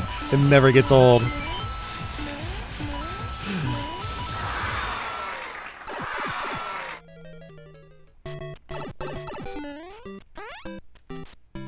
Hello, YouTube. I like you. And what I'm gonna also do, just to keep the flow, I'm gonna get rid of these doors. Oops. Like, they were mainly there just to demonstrate their purpose, but I'm not gonna leave them in the final level. That way, when the player comes out, yeah, they can just jump on this enemy. And I'm gonna actually extend this a little bit too. Kind of like this. So, yeah. So now you can just, there's more room for the wiggler to move.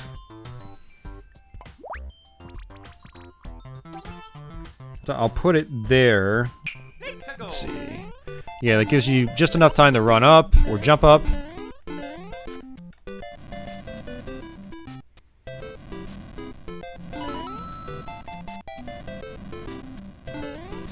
And actually, I'm gonna get rid of...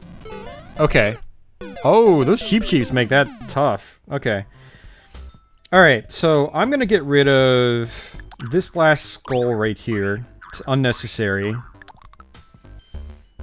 this is, like I said, this is where, like, this is kind of like your last once-over. You know, you play the level multiple times, you think, okay, that doesn't feel good, let me change that. Speaking of which... this platform section here, or the rail, I'm gonna remove that. Get rid of that. And we're gonna get rid of this. Yeah, so we're gonna make it to where you have to fall on this platform.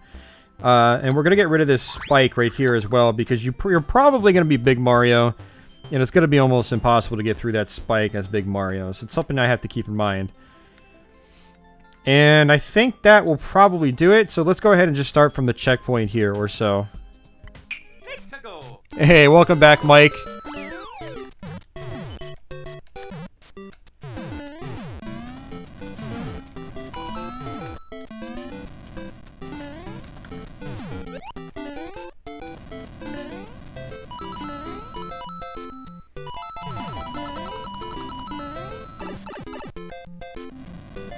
That's not gonna work.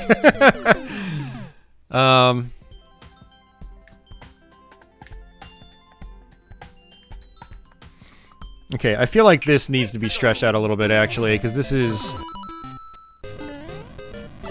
It's a little easy to get to.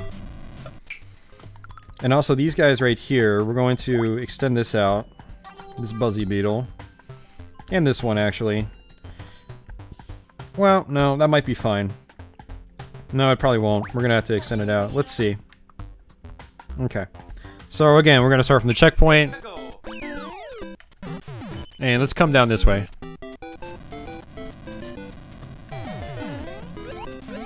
Oh! That's actually kind of crazy. Yeah, so you've got multiple different ways to deal with this, which is the point, you know? Like, there's hard, but then there's, like, I have to do this 100% a specific way hard, you know? And what we're going to do is we're going to space out these skulls, too. They're a little too close. I think that might be enough. Let's go.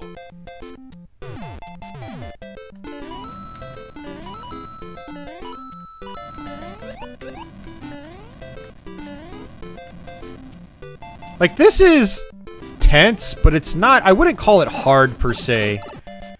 Because you do have a lot of options here, at least. Those fireballs, though, man. Okay, that skull needs to go one more down. Okay.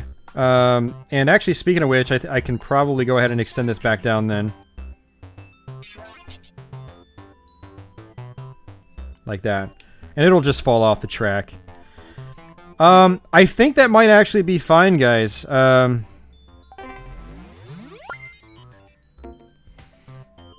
what we're gonna try to do is upload the course. So when you upload the course like this, you have to actually clear it yourself. And this is one of the problems with making a difficult level, is you have to actually be able to, you have to actually be able to beat your own level. And if you make a stupid hard level, sometimes that's easier said than done.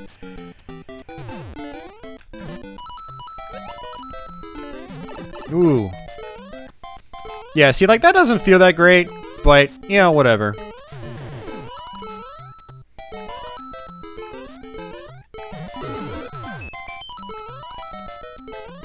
And I just realized I don't have another mushroom, but when you hit the checkpoint, you turn into Big Mario. So that's gonna be our mushroom.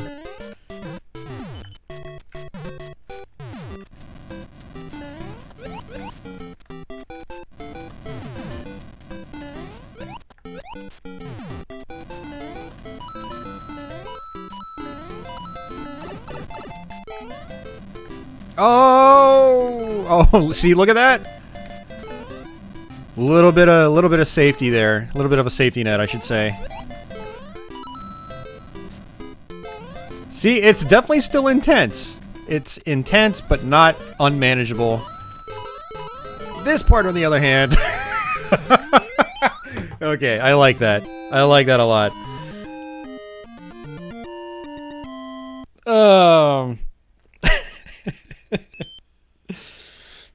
Oh, it has to make me clear from the checkpoint. Great. Alright, well, we'll try to use the shortcut. Hopefully that works.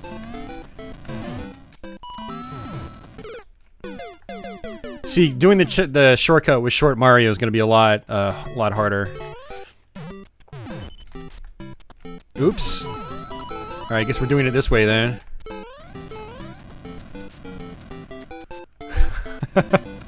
I actually kind of like this level now that I'm actually playing it. I think it's pretty cool.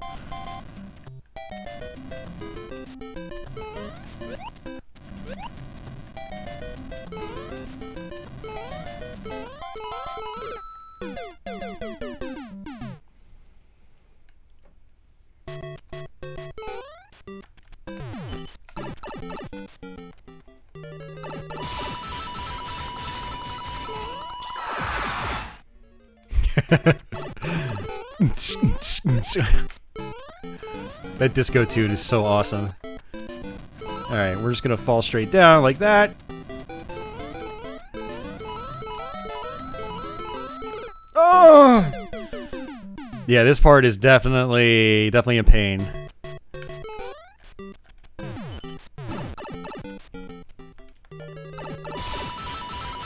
Hey, Mark, how's it going, man? I'm good, dude. How have you been, man?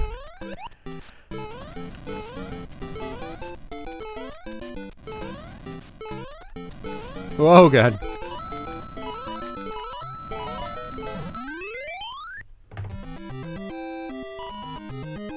Training on all existing levels. I could see that happening in Mambo, actually. Okay, so now it's going to upload the level, and it's going to allow me to name it.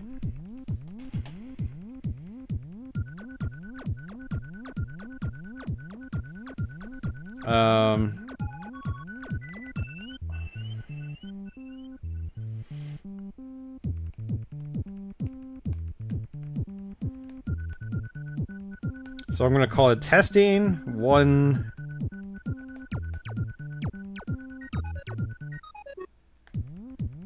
One, 2. Some of you will understand what that means.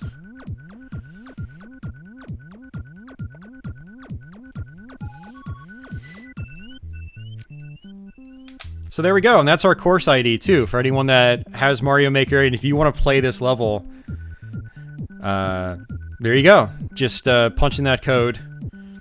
I will try to... Oh, Mario Souls, you don't even know yet, Raymond. You don't even know yet. Yeah, so that's my level. Alright, so let me explain how the online functionality works, and then we'll play a couple of the other levels that I've designed, and then we'll try the 100 Mario Challenge. So we go to Course World here. A world map editor in Mario Maker 2, that would be awesome. Alright, so you've got your own courses here, and then you've got courses you can check out from others. And this is our level here that we just posted. So it gives you stats like how many people have played it, how many people have rated your level, how many people have actually completed your level. Of the last 3 I uploaded this last week, 0 people have completed them. And actually, very few people have actually played them. But yeah, these are some of my other older levels from Bump Block Planet and down. This is actually a friend of mine. He came over and made Bump Block Panic. But I made all the other ones here. So if anyone's ever interested in checking out some of my levels, just use one of the codes I have, then you can find me, and then you can scroll through all my levels. So, all right. So this is. So these levels here are ones I made over the weekend, and let's just say that they're pretty hard, and they're even hard for me. So let me go ahead and go through the first one. We'll try the first one. I mean, I have played these quite a bit. I think I had to play this one like 50 times before I successfully got it uploaded. Just remember that you get no mushrooms on these levels, and there are no checkpoints. And I also know a little bit of the speedrun route because I played them so many times. So like some of these sections I designed are actually a lot easier if you just run straight through them like this. Like so.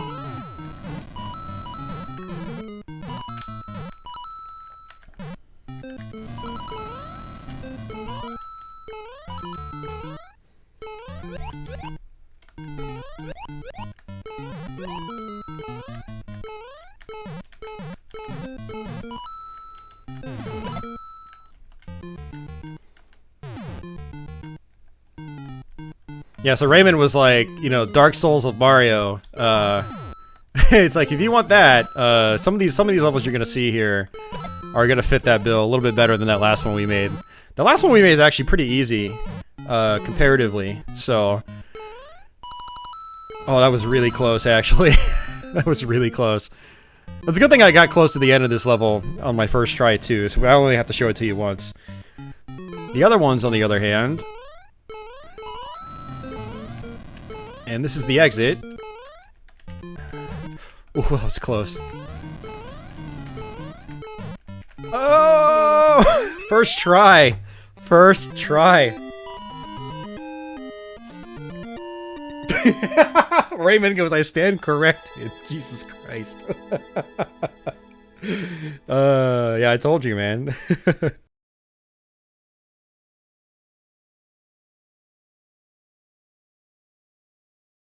Yeah, so that was actually the first one I made when I fired up this game last Thursday and Friday. So this next one, I should probably be able to get through it. Brandon played your course, testing 1-2.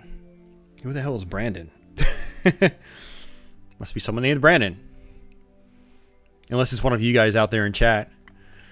So yeah, this one's called No Precision Required. Oh yeah, the other one was called Tiny Mario Challenge, by the way. And then I have Revenge of Tiny Mario Challenge. But this one's called No Precision Required. And this one actually wrecks my hand. So, this is what I was trying to do in the previous level that we made. Where you're Tiny Mario and you've got to do like a baby jump. But we kind of broke it by having Big Mario.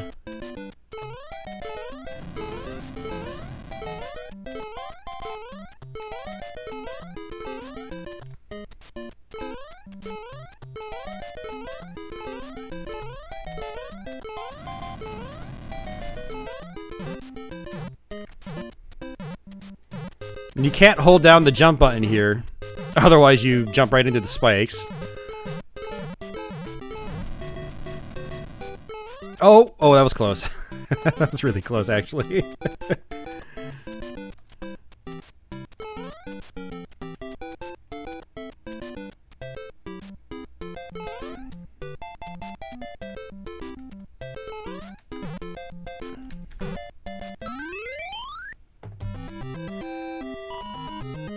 Oh, Mambo, were you playing?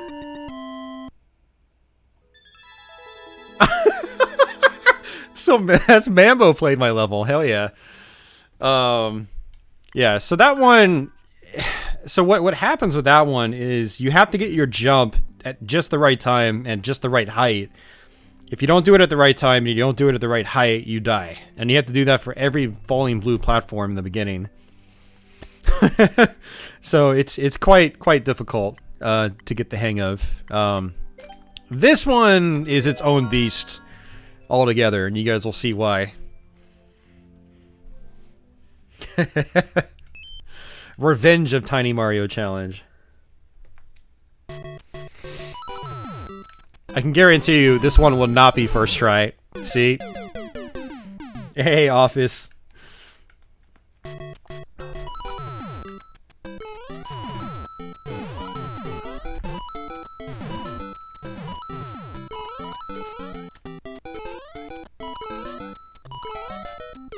Oh. Hey, Town of Horace.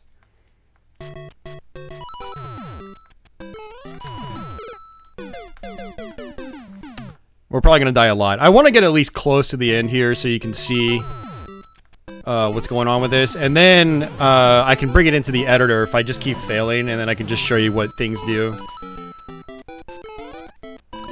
Yeah, surprisingly, the first level that I showed you actually took me the longest to clear. I thought this one would take me the longest. It still took me a long time to clear, but it didn't take me as long. I did have to make a lot of edits on this, though.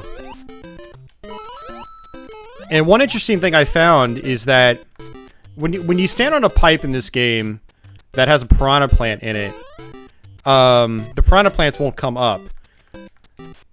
Ooh, I went too late. If there are Goombas on the pipe and you're jumping on the Goombas, the piranha plants will come up.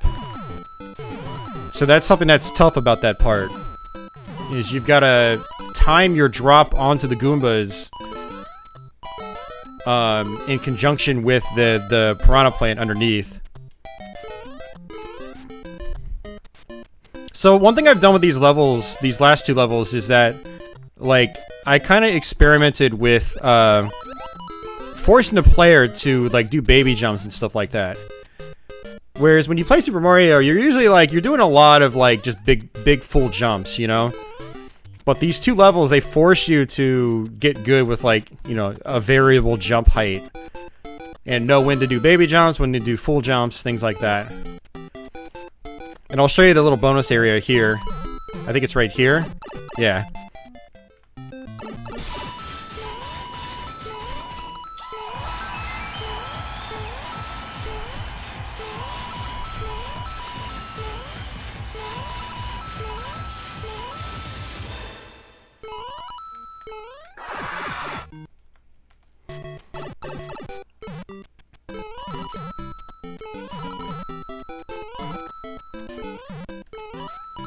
All right. Whew. Oh my god.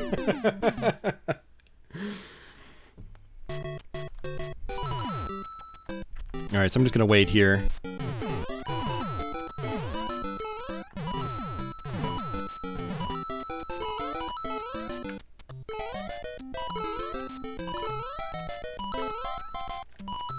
Yeah, when I play these levels too, my hands just sweat like crazy, and that doesn't normally happen when I play Super Mario Brothers. So yeah, the other thing is like you only get one try. There's no, you know, no health pickups, no nothing, no checkpoints, and that's what is tough about this. It's total trial and error. Precision platforming. Like this part right here gets me a lot. Ooh, that was close. And then more baby jumps here, like on the previous level. Fortunately, it's not as long. Ugh. Alright, one more time. One more time. And then I'll go to the editor and I'll show you what the last part is like. By one more time, I meant 2 more times.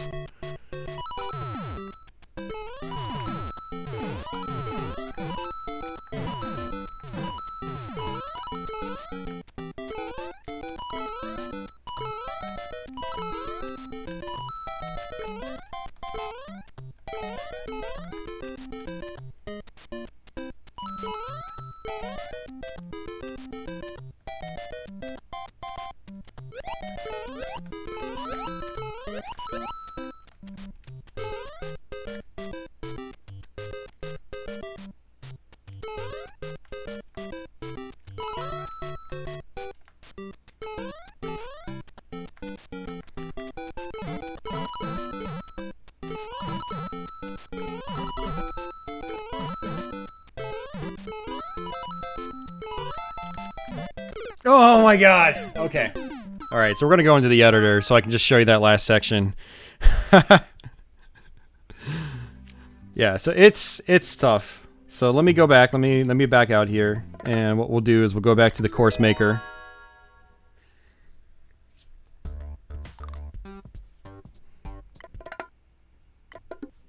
Alright, so now what we're gonna do is we're gonna load our level.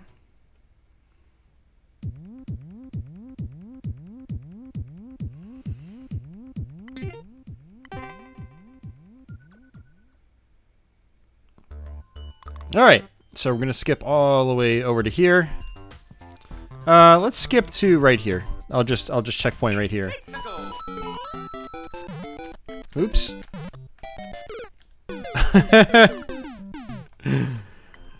Oh man.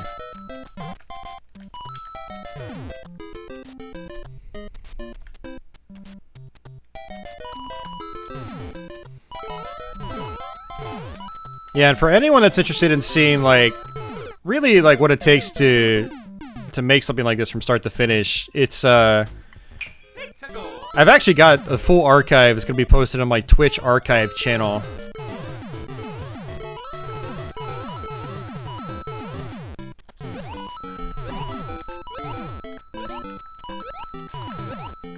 And you know, in hindsight, I think I should have probably edited out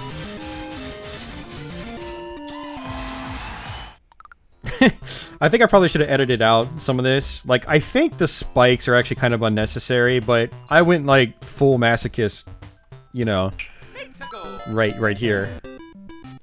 Hey, Stephen Perry, lurking out of the shadows and then retreating back into them. Thank you for the streaming. What do you think of a 2D Castlevania maker? I think that would be amazing. That would be something I'd absolutely love to see happen.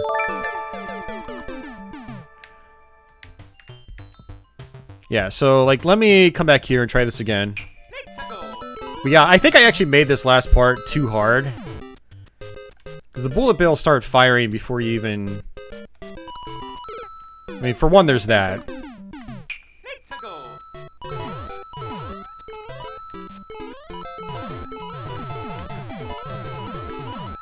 Yeah, it's like you have to just do it a very specific way. I think that's the thing.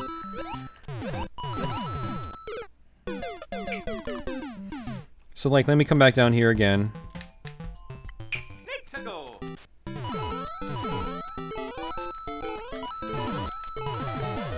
So I think, yeah, basically the strategy is just to do a full jump. I think that's why I left it. But the problem is, figuring out you need to do that is the hard part, because you have to go through all this nonsense before you even get there. Let's just try one more time. So what you'll notice in levels like these is that if you play them at a very specific pace, they'll have a tendency of being very consistent. Unless, like, in my first level, you've got a lot of things that cause, you know, that have a lot of RNG to them, randomness to them. So yeah, we're getting that totally consistently. So one more time. So just jump straight up, and then jump. So one big jump, and then lots of baby jumps. And it's, yeah, super consistent. Yeah, I think that's why I left it in there, too. So, yeah, it's fine. You'll never get these other coins, though. I don't even know why I left those coins in. I don't like leaving things in that you can't actually get.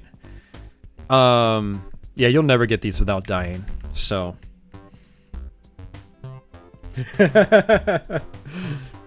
Puts Dracula in the first screen. Oh, man, yeah. So, but yeah, you'll notice on my level that I've got a lot of like semi-solid platforms covering up the background to change how things look. So you kind of like walk into this cave area basically and spring your way back out into the open, and then you go back into a cave area. You see remnants of the opening.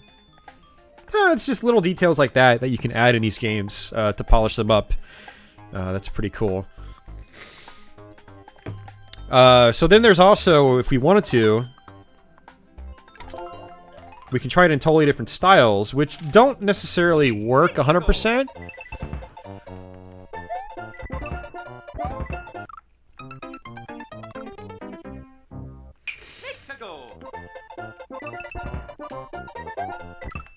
Yeah, Mambo, the thing about, yeah, how you scroll things on the screen does affect their timing, which is why, like, when I test things, I try to put myself farther back. A lot of things don't activate until they're on screen or until you're past a certain threshold. Like, with the bullet bills here, they don't start firing until you're kind of over, yeah, when you're on that first platform is when they start firing. So, if you test right here, you're not going to get the proper timing. But if you test, say, like right here, you will. Or close to it. It's just Mario. In the next one coming up, it looks like if they have Luigi featured pretty prominently in it, so I'm assuming you can play as Luigi in it.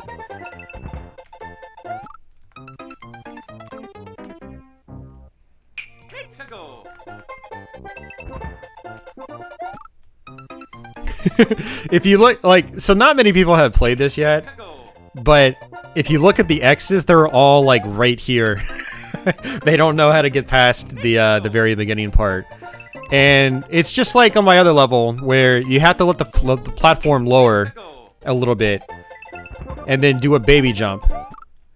And I am completely mistiming that. But the other thing is, when you play it with different styles, it could be a lot harder. Let's go.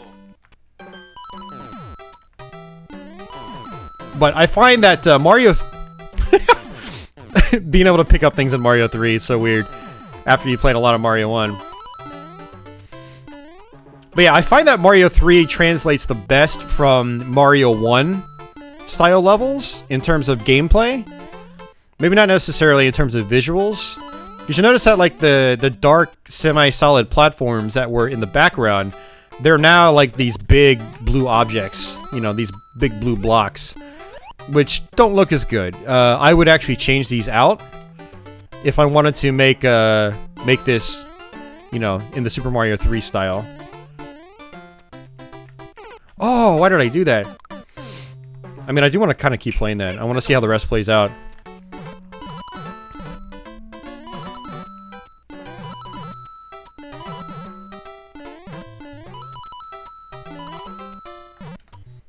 So, when I first started playing Mario Maker, I would actually make multiple variations of the same level and then upload it. But Nintendo doesn't allow that. They catch on to it somehow. And they get rid of them. Which sucks because, like, some levels can be really, really fun in certain styles over others. Even when you design them and, you know, to be played in a specific style. So here's the new Super Mario Brothers style. This is gonna be like really, oh yeah. See, I don't like these flowers in the background. So like if I was gonna edit this, I would take the super semi-solid platforms and change them.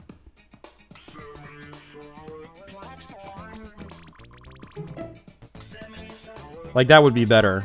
You know, that rock background, that would be a lot better. But not the flower, you know. And if I go and I take this and I change the theme, the semi-solid platforms in the background are going to change in their style.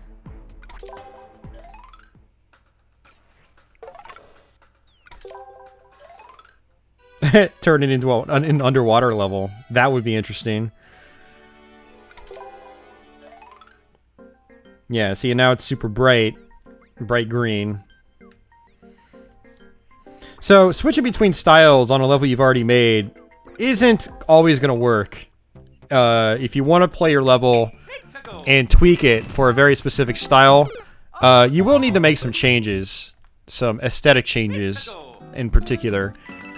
Chances are you will have to make some gameplay changes, too. Like, right here, I don't even know if this is possible.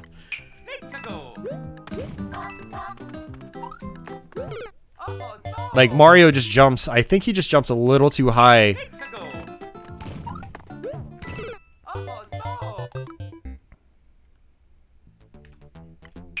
I think Mario was meant to die after seeing these variations. I mean, it looks like it might actually be possible. You see, the other problem is I keep jumping too early.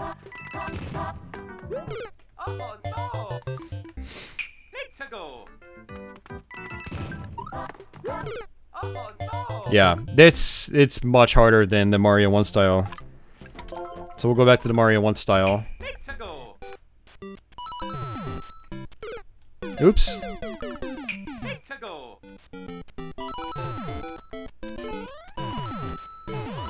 Yeah, see, much more doable.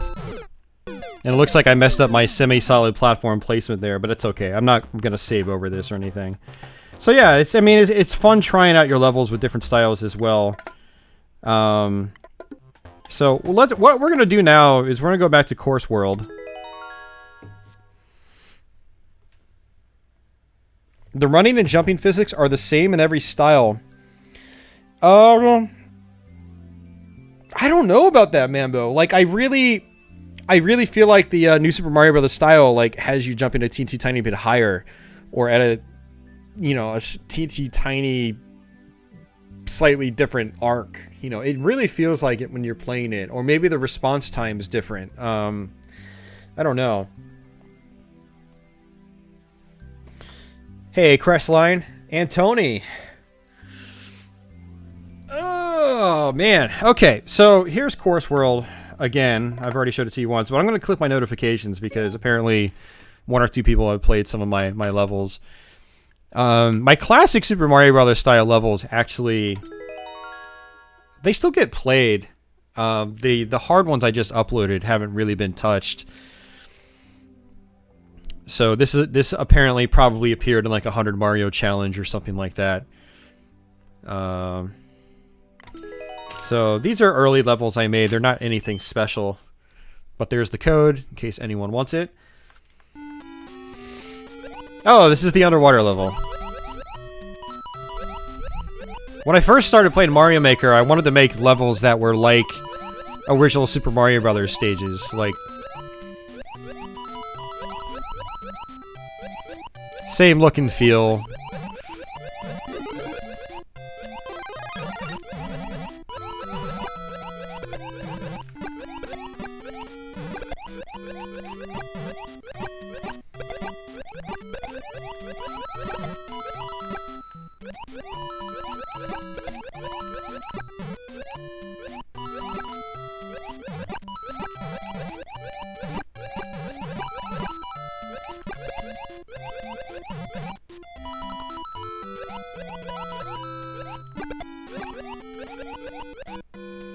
Yeah, nothing special there.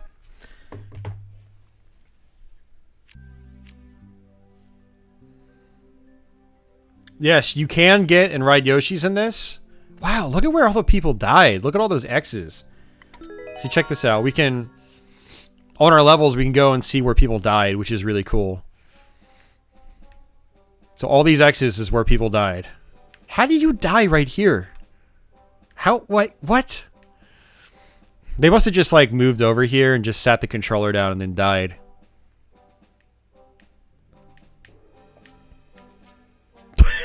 This is how bad people are at Super Mario Brothers. How are people this bad at the game? Look, like there's fewer and fewer X's the farther in you get. And then apparently, oh, okay, we got a couple people made it this far.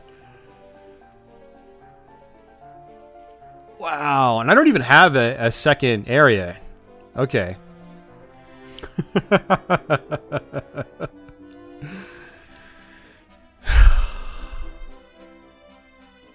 Man.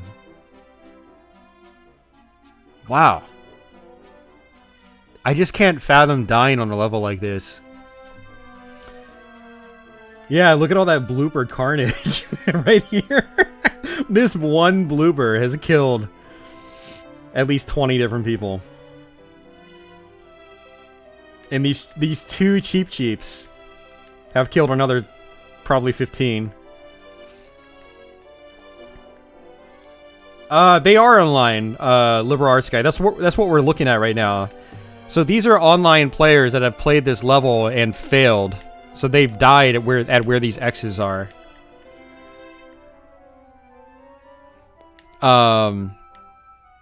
Yeah, so I have like 22 or 23 levels online now, maybe 24 with the one we just uploaded. By the way, the more stars you get on your levels, the more badges you get, and for every badge you get or every medal you get, you'll get an extra 10 upload slots. So I've only got so many stars to where I can only upload 40 levels. So if people go to my profile and play my levels and they rate my levels with stars, I'll unlock more slots and then be able to upload more levels. If I can get my upload slots opened further, I would definitely consider making more stages. So I don't know which one has been played. I don't know. I honestly think what's more fun. Well, actually, not really what's more fun, but there are some levels that are pretty tough, like this one. Yeah, this one is a tough stage. This wasn't really well thought out. This was done really quickly. I could even play it really quick just to demonstrate it.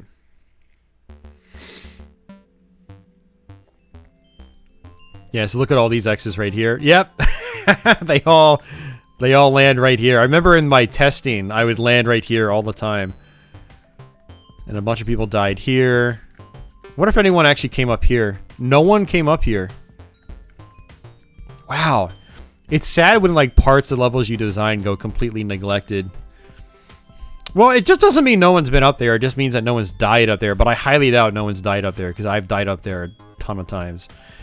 And I think that's it.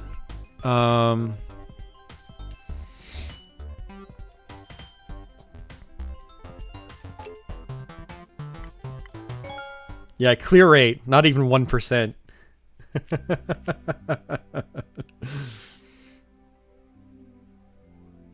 Yeah, liberal arts guy. I mean, that was one of the big draws to Super Mario Maker, is creating levels and then uploading them. One of the problems with the 3DS version was that I think you can only share with friends, like over like the Wi-Fi connection. Like, you couldn't go online and share levels online in that version, which was a big shame.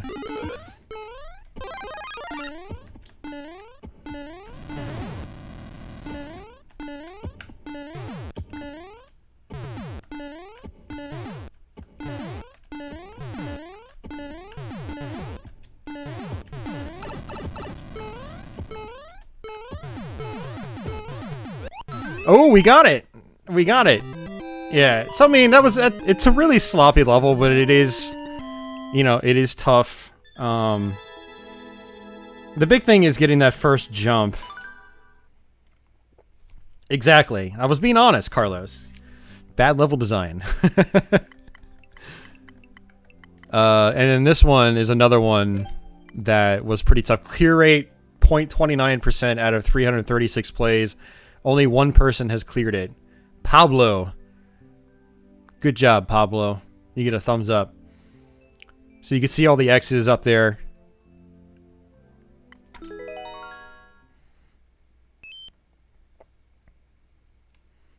What drugs were I on? Probably nothing.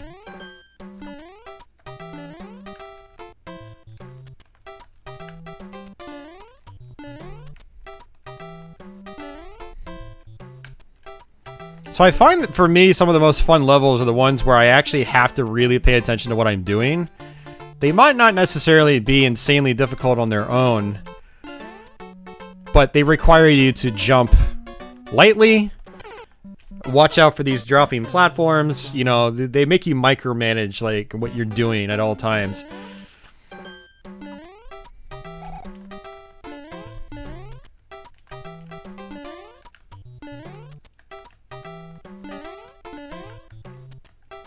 Yeah, and actually what's funny is I made this one when one of my buddies was here, Sea Snake, who occasionally pops into the YouTube chat. He was up here, I believe, when I made this. And then I think he made his own level, which was the bump block panic. Hey, Anson. No worries, man. Hope you're doing well. Yeah. So I made the Fire Bridge Madness one, and then he made the bump block panic.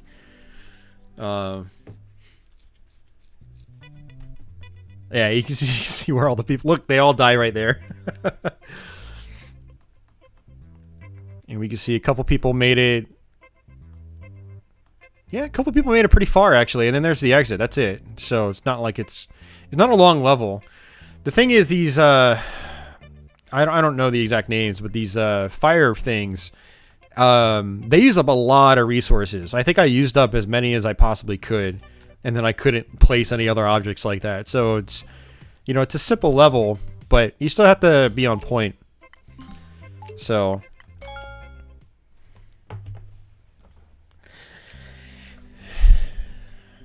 Now, so with that said, let's go ahead and it shows courses that I've personally starred. So these are courses that I've ended up playing in like the 100 Mario Challenge, or one of the fellows that I follow on Twitch and follows me on Twitch, Benjigami, he made a bunch of levels and asked me to play them the other day, and so I played most of his levels.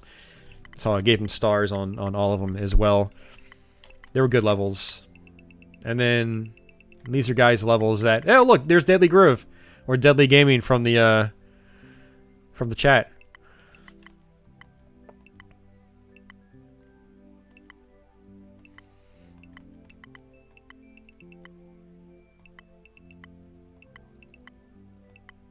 Man, some of these people, man, I haven't seen in ages. It's funny. All right. Okay, so now what we're gonna do is we'll go to courses again. Actually, so you can actually sort by like newest courses and whatnot. You can pick them by star ranking.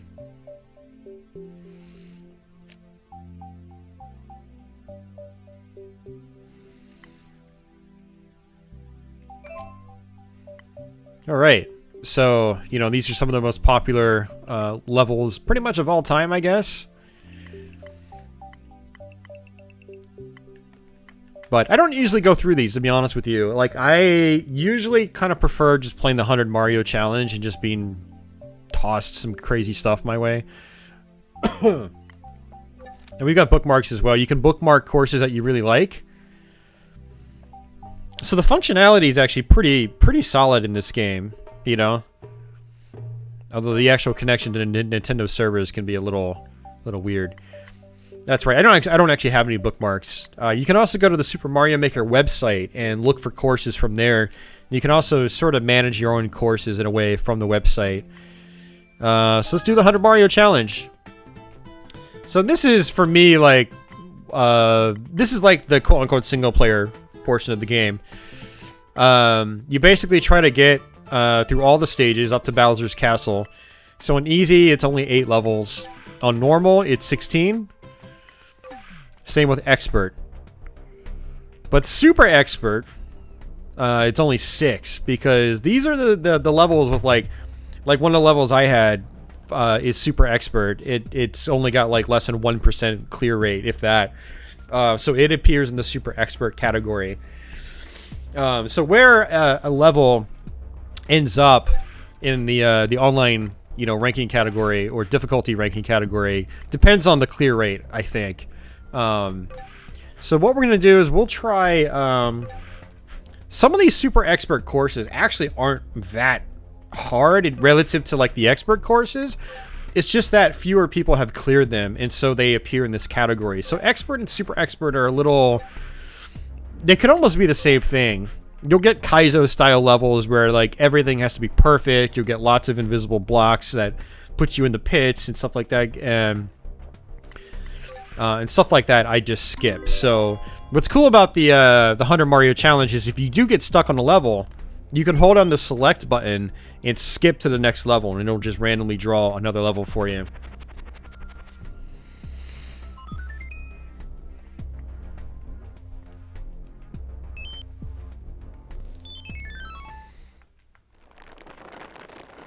So we have 100 lives to get through the whole thing. All 6 levels. And trust me, we will be losing most of them.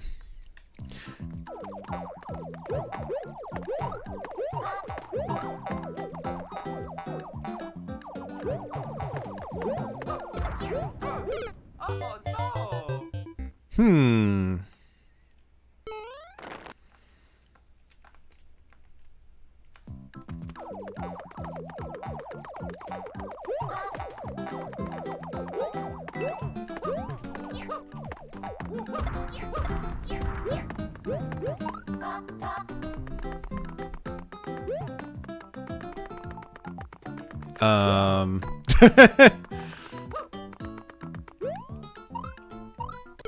Oh no! I feel like I might have to land on a spring as it lands down below.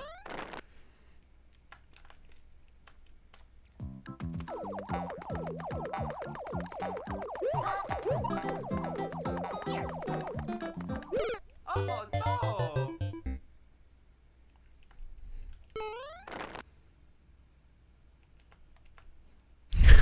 It's quite possible, Raven. Why are there P-switches?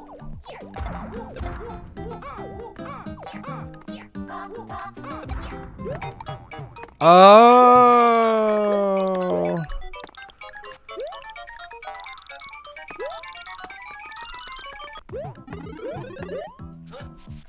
Interesting. Let's see what this leads us to.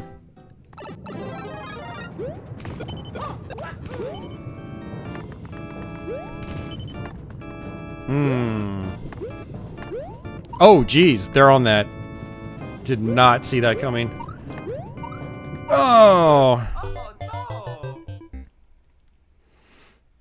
no! Okay, that's cool. Yeah, the P switches make a lot more sense now. So we'll just wait. See, this is one of the things that's fun about doing Super Expert, though, is, you know, if you're the kind of person that Oh no! can figure out levels like these, like they seem like they're BS at first, but then like you figure them out and you're like, oh, and it just kind of clicks, and it's pretty cool.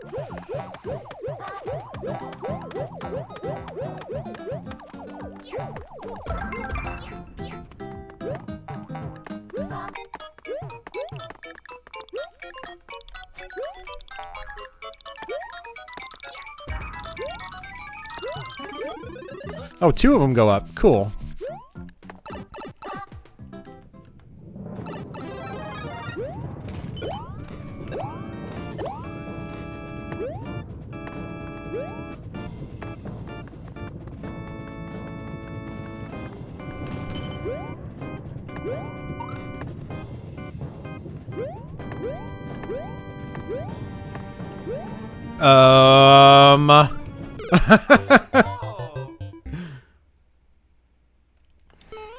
Yeah, no, I didn't know that P switches. No, okay, let's go back on that. I did know they froze treadmills.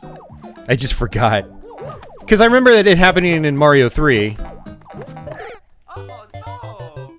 I just completely forgot. It's not a mechanic you see a lot of people use in the levels I played. I haven't seen that. But yeah, P switches for hidden doors and turning blocks to coins and coins to blocks, whatnot. Yeah, that's super common. Oh God.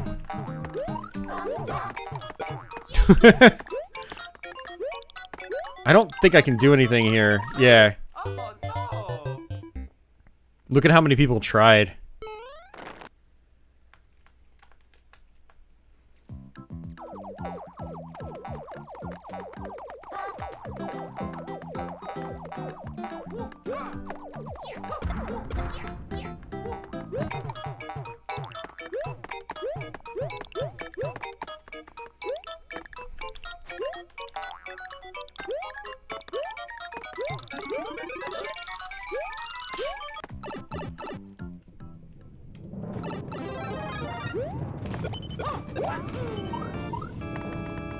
By the way, we're gonna have to practice New Super Mario Brothers, that whole series, so we can do some streams of those.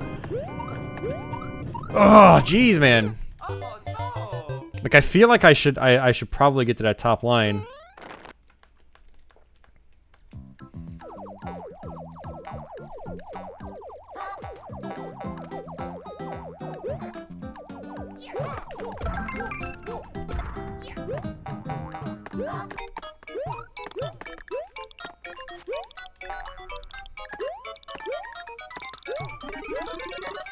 I mean, actually, I'm gonna try something here too. Woo! Yeah, that doesn't work. That doesn't work.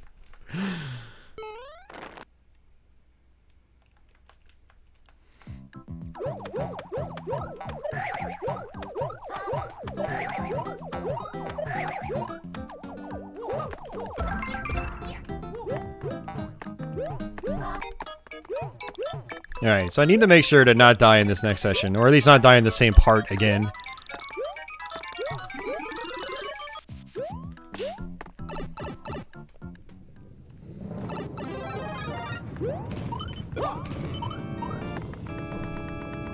Yeah, one thing I really like about the... I'm not sure if you can do it in the original New Super Mario Brothers or the Wii one, but the Wii U one, you can, you know, you can do the air spin, which is great. Oh, that's gonna kill me. I knew it. No!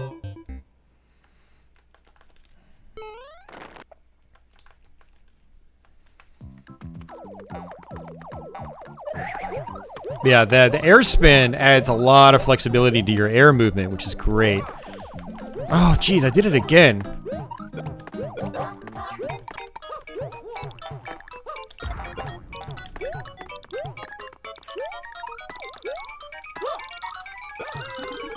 So I got lucky there. Okay, cool.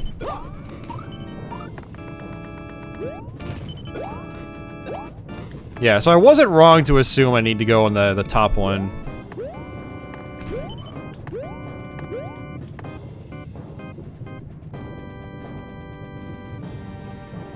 Let's jump early, like so. Okay, cool.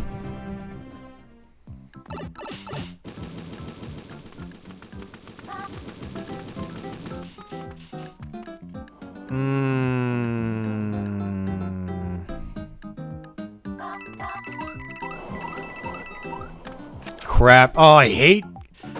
Dude, Japanese creators do this all the freaking time, man. Look at this. They troll you like this. Alright, like you get a skip. You don't get a star, you get a skip. I hate that kind of design, man. I absolutely hate it.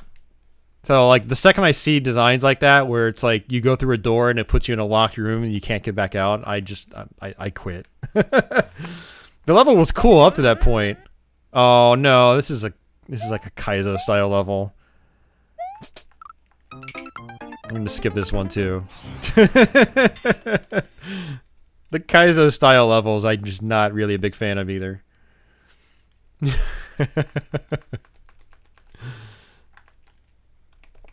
Kaizo style levels are like, oh, hit this block, let this shell fall down, now run and jump and hit the shell at just the right point to propel you over this. It's just, it's crazy stuff. It looks like this is a speedrun kind of stage too, so we'll try this for a little bit. Yeah, I mean, skipping levels though, it's all a part of the 100 Mario Challenge.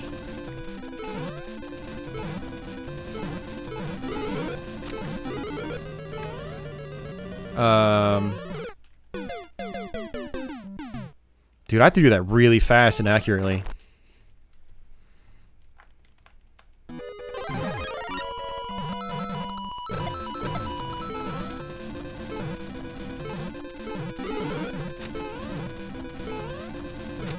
Oh, I see.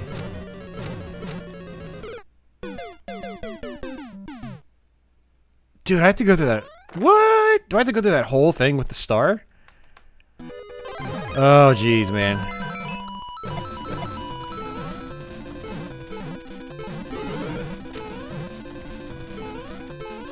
Yeah, I've got to go through that whole thing with just... Okay, it's possible. It's... Oof. You gotta get it just right.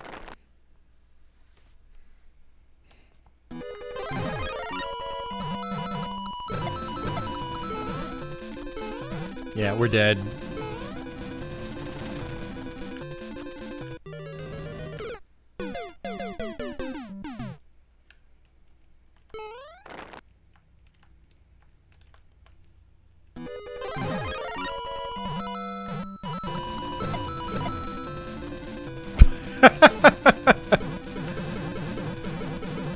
Wow.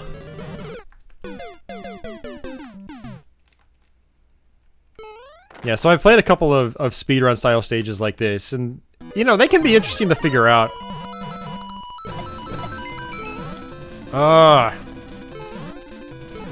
Yeah, I'm not gonna get it now. I mean, it looks like there is a tiny bit of leeway, but not much.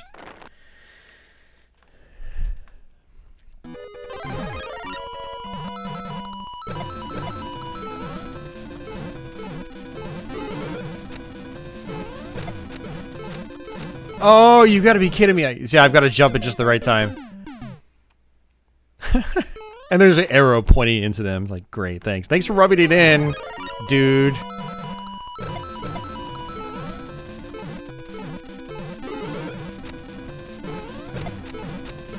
Oh, I did it again. Yeah, that part's actually kind of rough. Getting that timing right.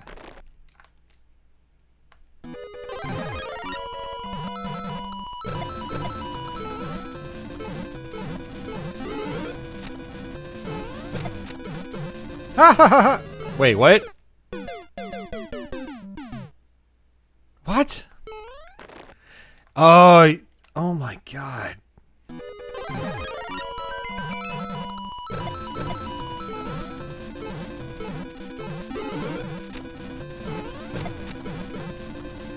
What?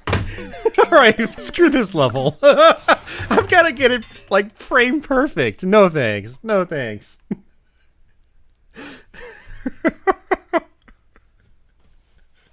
No thanks. 76 lives left. Oh, another speedrun level, man. Come on.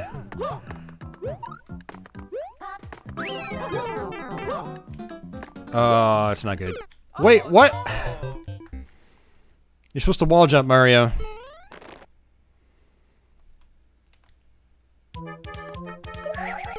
Oh no!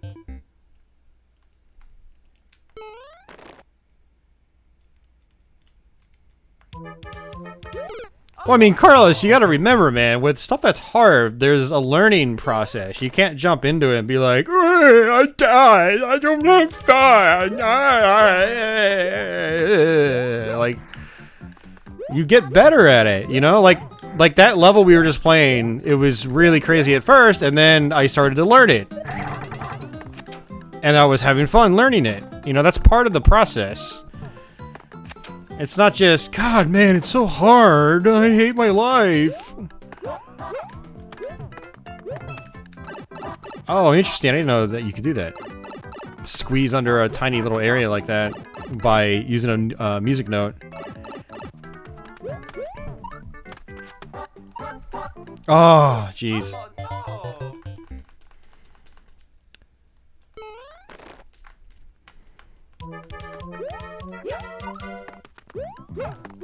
Oh Yeah, so no! more often than not, these expert and super expert stages, you know, you kind of have to tackle them with like a puzzle kind of mentality. Like you treat them like it's a puzzle to figure out, to dissect and take apart. And then as you figure out parts, you realize, oh, that's not actually that hard. It's just I didn't know what to do. That's actually how a lot of hard games are. Oops. And obviously eye-hand coordination, timing, and all that stuff comes into play as well.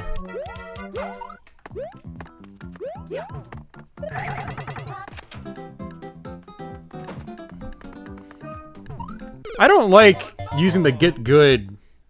Like, I'll say get good, just being snarky on stream sometimes, just to, like, be stupid. But I really don't like that mentality. Just get good, bro. Like, I mean, there are frustrations that come along with stuff like this. But, you know, the other side of the coin is there's a lot of satisfaction that comes as well. And if you just give up early, you're missing out on some of the most satisfying experiences you can have with difficult games, you know. If you don't spend the time with them, you'll never know. The thing is, so many people quit early when, if they just stuck with it a tiny bit longer, they could probably actually do pretty well with it. Whoops. Yeah, so I need to make sure I'm actually moving pretty quickly too, because you only have 100 seconds here. Hey, Skins, how's it going, man? Oh. You see, I made that mistake. In New Super Mario Brothers, you can, like, wall ride. You can, like, skid down walls and then jump off them. If you choose the wrong door, that's just a lack of skill on your part. Hashtag get good. Oh, man.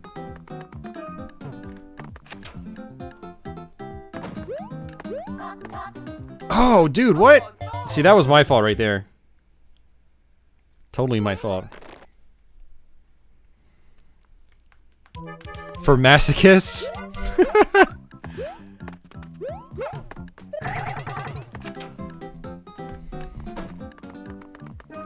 Or people that just like being good. Get good. No, I'm just kidding. Yeah, I will say that I don't get that much enjoyment out of playing like normal style stages. Like I like a greater challenge. Sometimes the challenge is too great for me. But I need something that's gonna look, see we got it.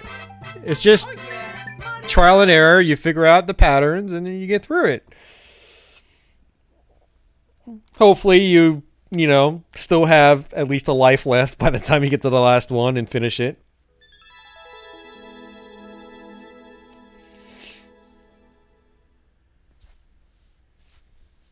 Oh. We'll give him a star. You, sir, beanie guy, have earned a star.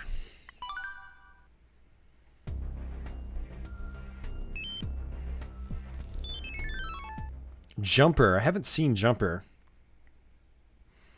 Going good. 3 exams today. When you got home, you added your first mod to Iron Maiden. Nice. Congrats.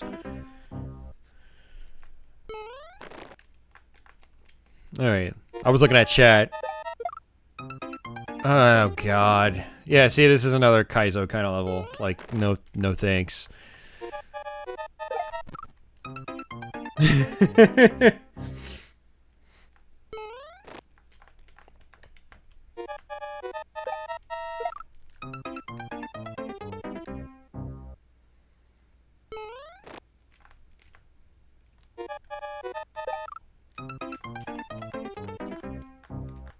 Yes, you must actually pass 6 levels, yeah. Sorry, John, I thought that part was pretty obvious. I probably should have explained it better.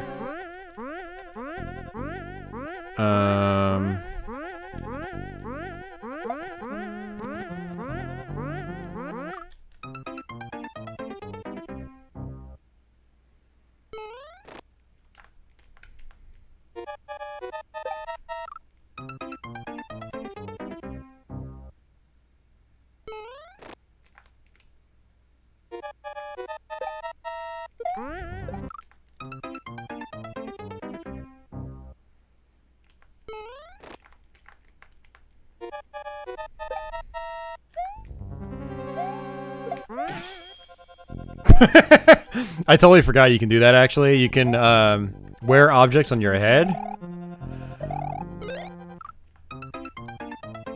Maybe that's the trick. No, it's probably not the trick.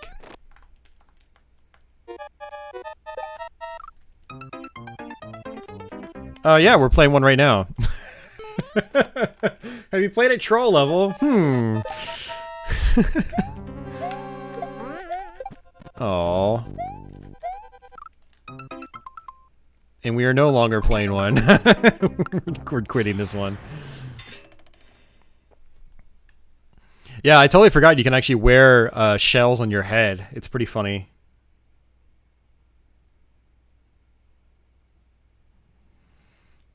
I don't know, Anson. I didn't really... Don't really have much to say about it. Uh-oh. I mean, Mario Maker 2 obviously is cool.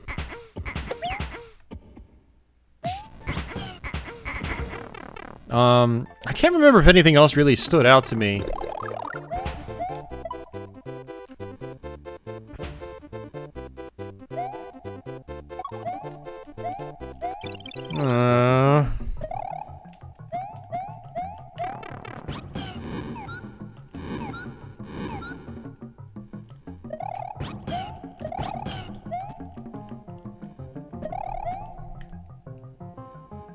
Bye-bye, Yoshi. Oh, that was close.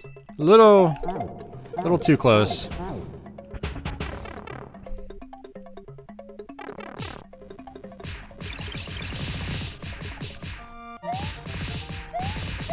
Okay, that's really annoying, you know? That is super annoying. I can't see what I'm doing. See, that's stuff I don't like. I don't like stuff like that at all. That's obnoxious. Oh yeah, Link's Awakening. Yeah, I mean, I'm glad they're doing a remake. Not sure if I really like the visual style on it, but yeah, it's cool. Final Doom considered a hard challenge?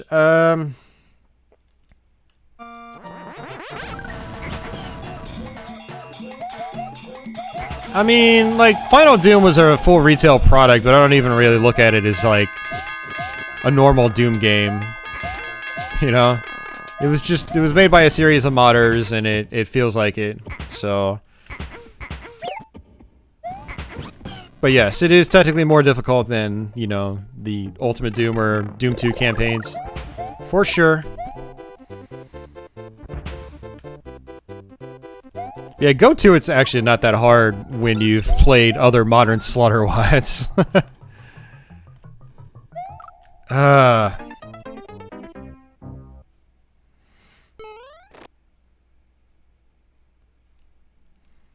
That's right, Skins is a youngin'. He's never played Link's Awakening. He wasn't even born when that game came out. So yeah, as they say, better late than never, right? Link's Awakening was great.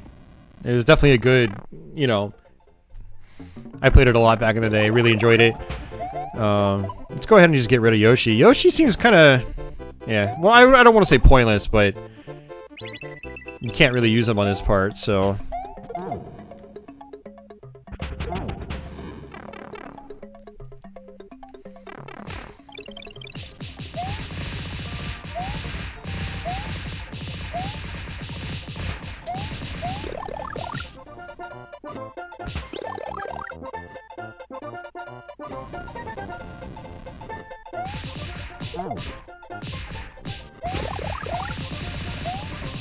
I'm a little confused on what I'm supposed to do here.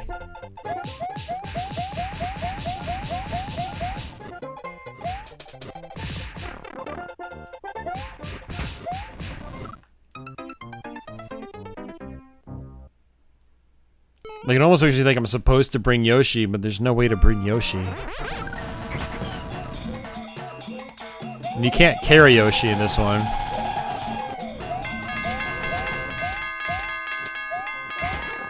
Unless you're supposed to have the cape.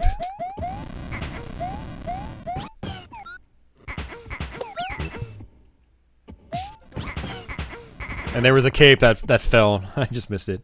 Hey, John Evan, what's going on?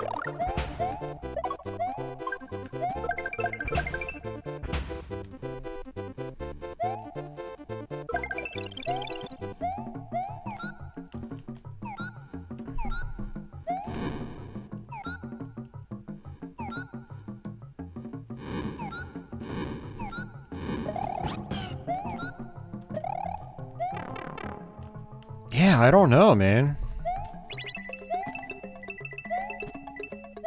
I'm at a loss.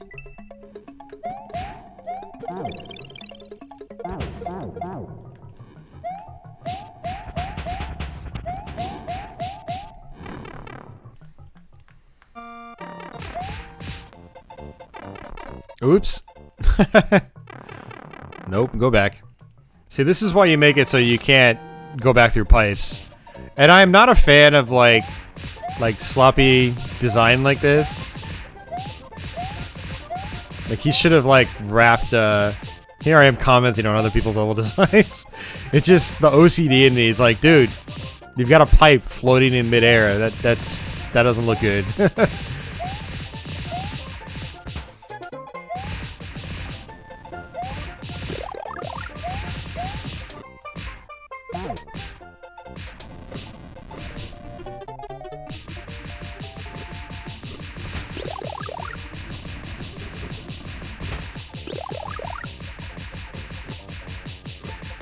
Do the Kaizo trick where you jump off the block in midair. But I'm not really sure how, Mambo, because, like... Yeah, I'm just really not sure how.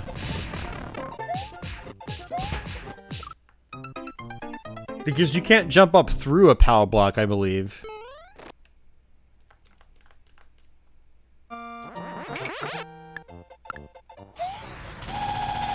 Alright, we're gonna skip it. My lives are dwindling. We've lost half our lives already.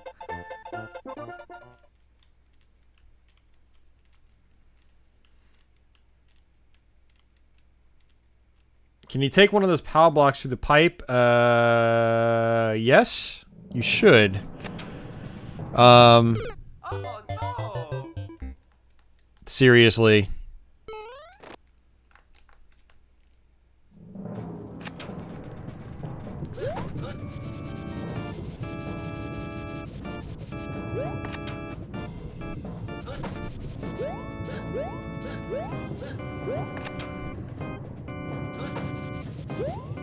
Yeah, I might have needed another POW block.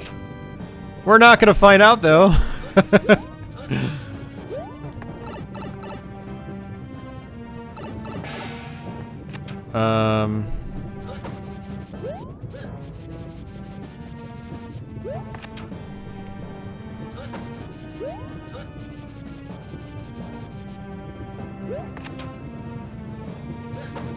Yeah, actually, it's not a one-frame jump. Well, on this one, Mambo, it's not a one-frame jump. You just hold up as you go through a door. That's it.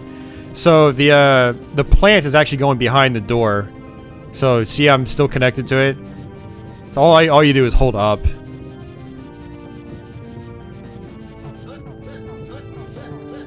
Now this. Oh, okay, there we go.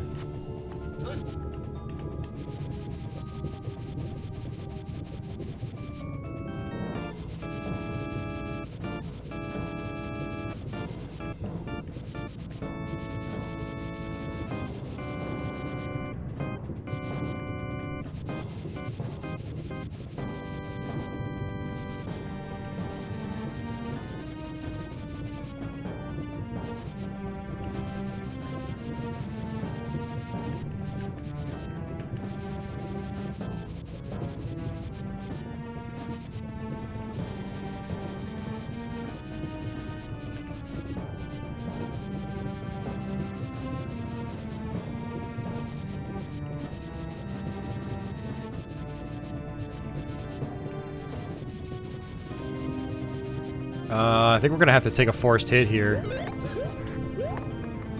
Oh, that was close.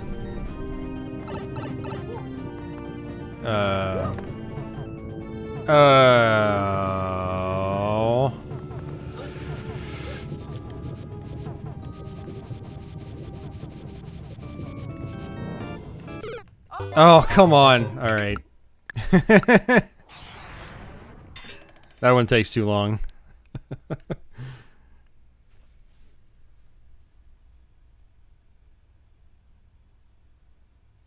Yeah, it's Kaizo, not Kaiser.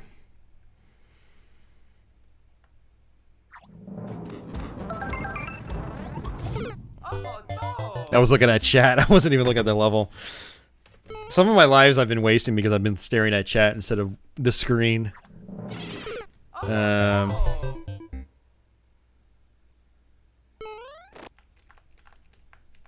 Man, some of these guys are real jackasses. I thought I was a jackass on my levels. Oh no!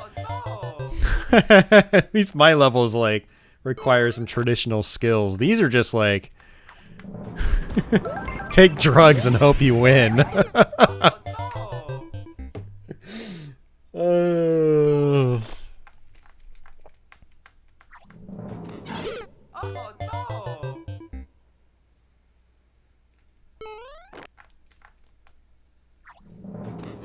We're only on level 2. This is bad.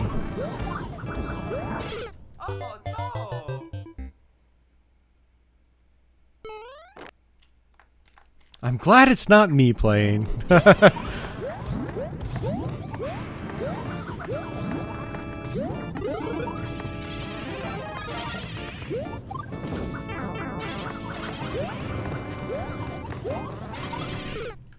no! I have no idea what I'm supposed to do there.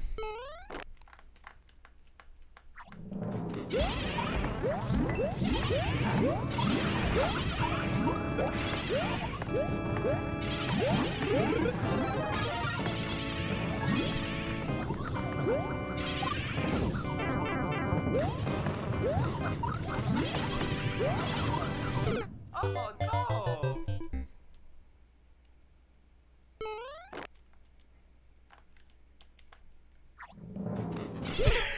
It was literally made by a 4-year-old.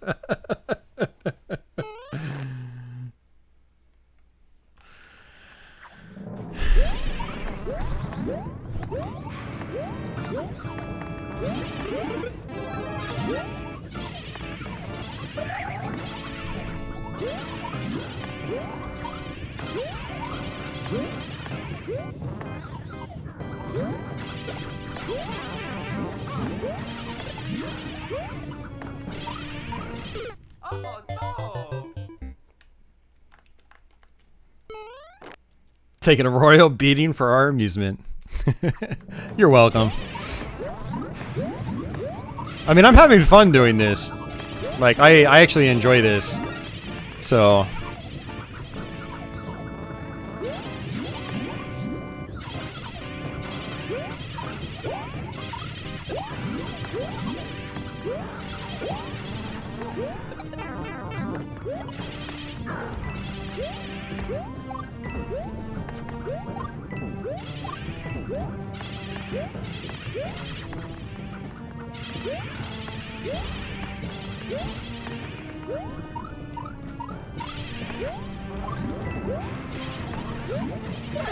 Oh, the spin jump will make you wall jump too. I always forget about that.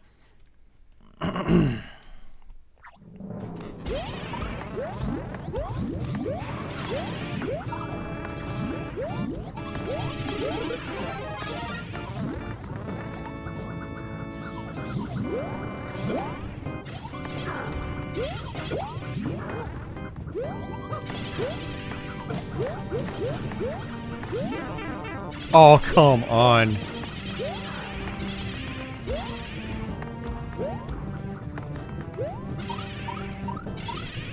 Oh, and I went too far.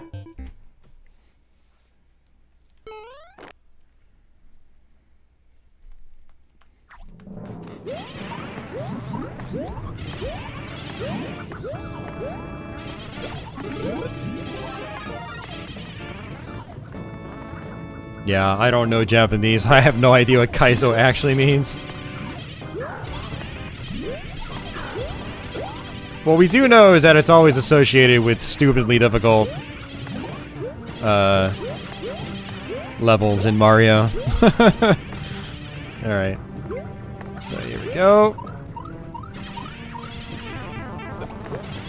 Oh no no no no no no no no no no no. Oh whoa, that's it? Okay, we might actually be able to do this. Get some pretty good jump with Mario, thank you.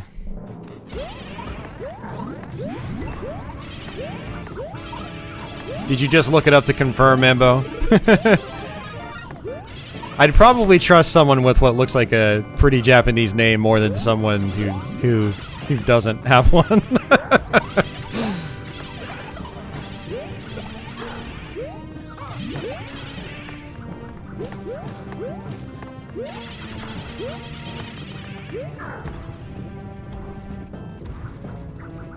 I mean, that's the other thing about levels like these, is that they look crazy at first, but once you figure them out, you realize, like, you can take your time, you know?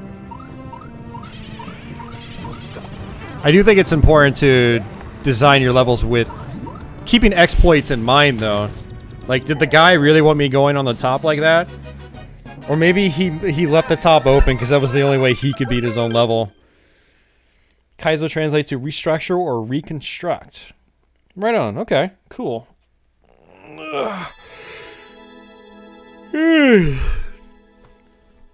Well, since we beat that level, we'll give him a star anyway.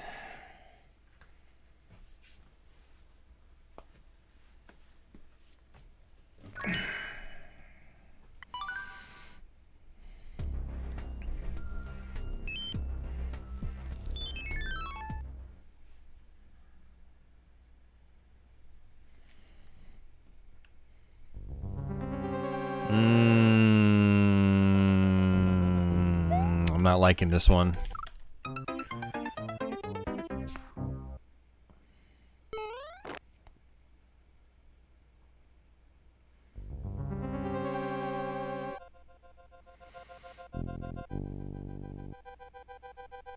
I don't think that 4-year-old intended anything. I'm not sure I want to try this one. Now I know what people feel like when they play my level. They see the first part, they're like, I don't want to deal with that. So note to self, maybe I won't make stupid difficult parts in the beginning.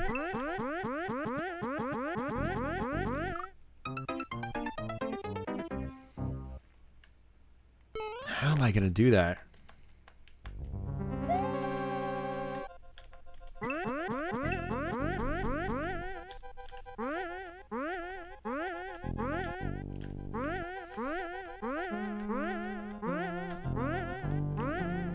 Oh! Oh! That's why you don't hold down the jump button.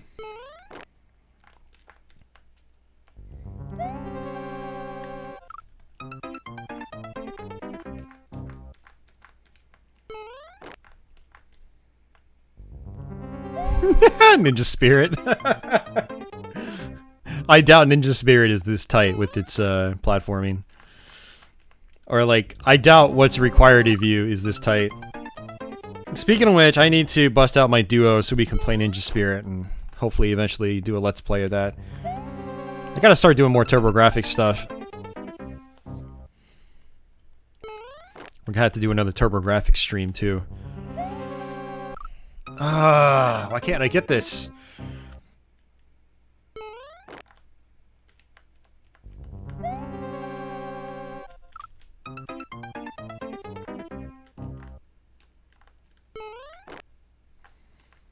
We're just burning through lives on this one.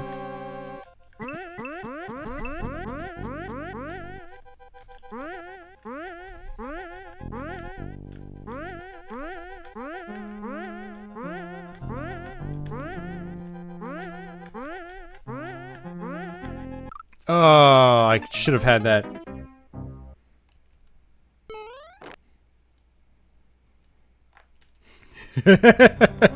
Every time a level like this is designed, Miyamoto sheds a tear. Hey, JD, no problems, man.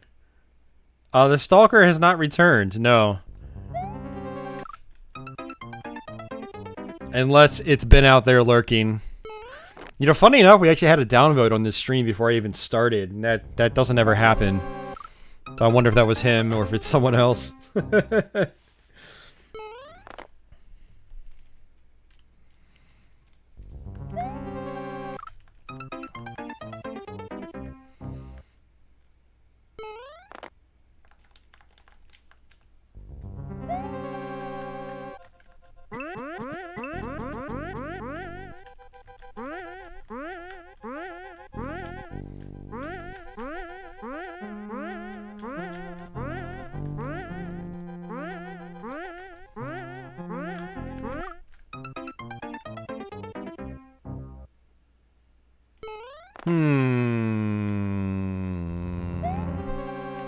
I might have... Yeah, I've got to throw the towel in on this one. We've only got 17 lives left.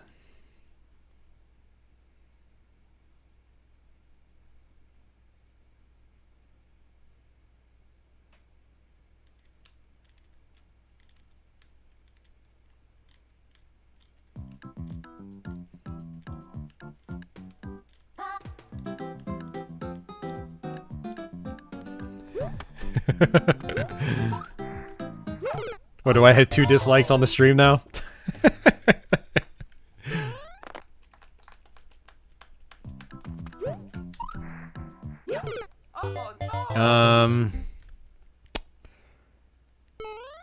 Okay.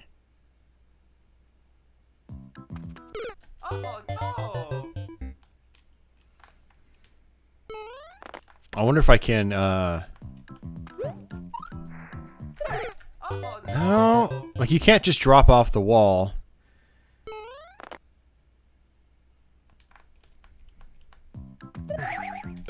Oh no!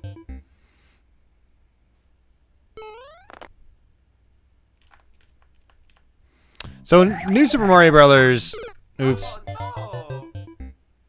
You can jump on certain objects with the spin jump.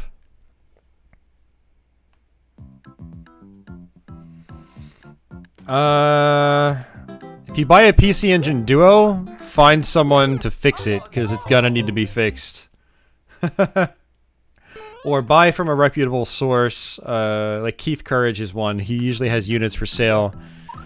He fixes them up and then sells them. It's gonna need a cap replacement. If you do RGB or anything like that, you'll need to get it modded. If you don't, then that's fine. Oh no! Hey, dude, like, what the hell am I supposed to do here? I have no idea. No, no angry, Steve. No angry. Yeah, no, we're definitely not going to beat this. We're on the 3rd level with 7 lives left. We're pretty much done.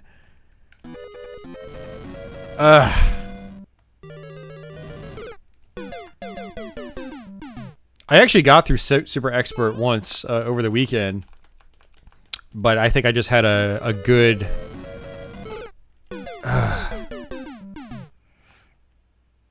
I had like a good good selection of levels. That wasn't too bad.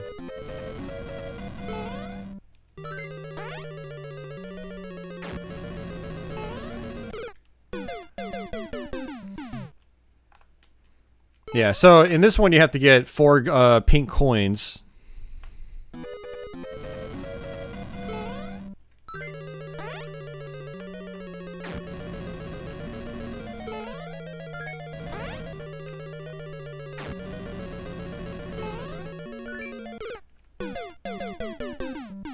Oh, you only have like 20 seconds. I just now realized you only have like 20 seconds to do this.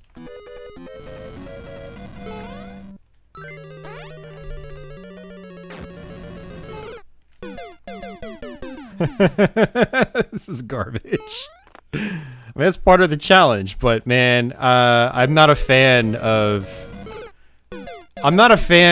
having difficult sections like that, but then forcing like a ridiculous time limit on you.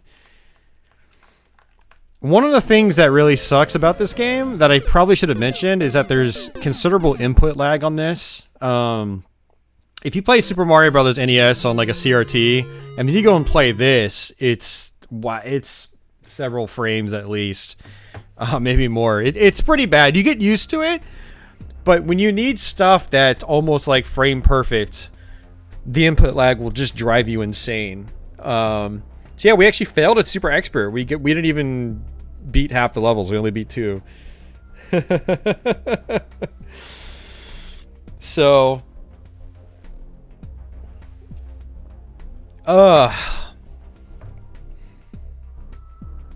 so there you have it, guys. That is Super Mario Maker. I think that's probably going to do it for the stream. I mean, you've got easier difficulty modes, but what I really wanted to do was show off the Maker part, show off some of my levels, and then show you the Expert or Super Expert modes. So you guys got a good taste for what the hardest 100 Mario challenge looks like. And it's fun, man. Mario Maker is such a good game. I can see why people would be excited for Super Mario Maker 2. And I could see myself continuing to play this over the coming months just because it's a lot of fun. If you guys are interested in checking out my levels, I'll have some links in the comment section over the next couple of days or something like that. You guys can check those out. And you can check out the other stages too if you want. So hopefully I get my star count increases so I can try to make some more levels and get past 40 uploads. I haven't even made 40, but I'm tempted to push on and keep uploading stuff. So yeah,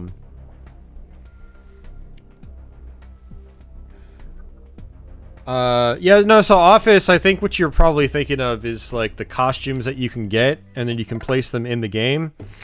So you come down here and you hit the costumes. You've got tons of costumes. You got some Pokemon. You've got Captain Olimar from Pikmin. Animal Crossing. The Wii Fit balance board. So you can basically make these appear in question mark blocks, or any block. Cat Mario from Mario 3D World. A Mercedes Benz. Yeah, so I mean, I think this is probably where the Shy Guy comes from, unless there's some other combination you do. But I'm not gonna really worry about it right now. You guys can look up stuff like that on YouTube. You know, just if you're interested, just Mario Maker Shy Guy, whatever, and I'm sure there's a video on it. But we're going to wrap things up here. And actually, if we wrap up in the next couple of minutes, this stream should archive pretty quickly. And so I can have it up pretty shortly for those of you guys that missed the archive. Instead of having to wait until like tomorrow afternoon. But, yeah, so thanks for hanging out, guys. I appreciate it. I think it was a pretty fun stream. Unfortunately, I wasn't able to monitor the chat too much in the beginning because of the whole Maker stuff, which takes time. But yeah, Mario Maker, it's a fantastic game. It's a lot of fun. I'm sure people will really dig Mario Maker 2 when it comes out. You know, they're going to add new features. There are going to be slopes. So, you know, for those of you guys that haven't played this, there are no slopes. So it's all just like square blocks. Which isn't a huge problem. I don't think not having slopes was a huge deal because people still got really creative with the current designs. And it's good that, you know, now that they've got this whole thing worked out, now that they can improve on what they made with the first one. So now you'll have slopes. I'm sure you'll have a lot of other features that were in the original games but weren't in the original Mario Maker. So yeah, Mario Maker 2, it should be fun. The Switch is way more popular than Wii U, so there should be a much bigger Maker community for it. But people are still uploading levels on Wii U. You know, you can still make levels, you can still post them, you can still upload them, you can still get rated on them. Unfortunately, you can't comment on them anymore, which is a shame because Miiverse was shut down a couple of years ago.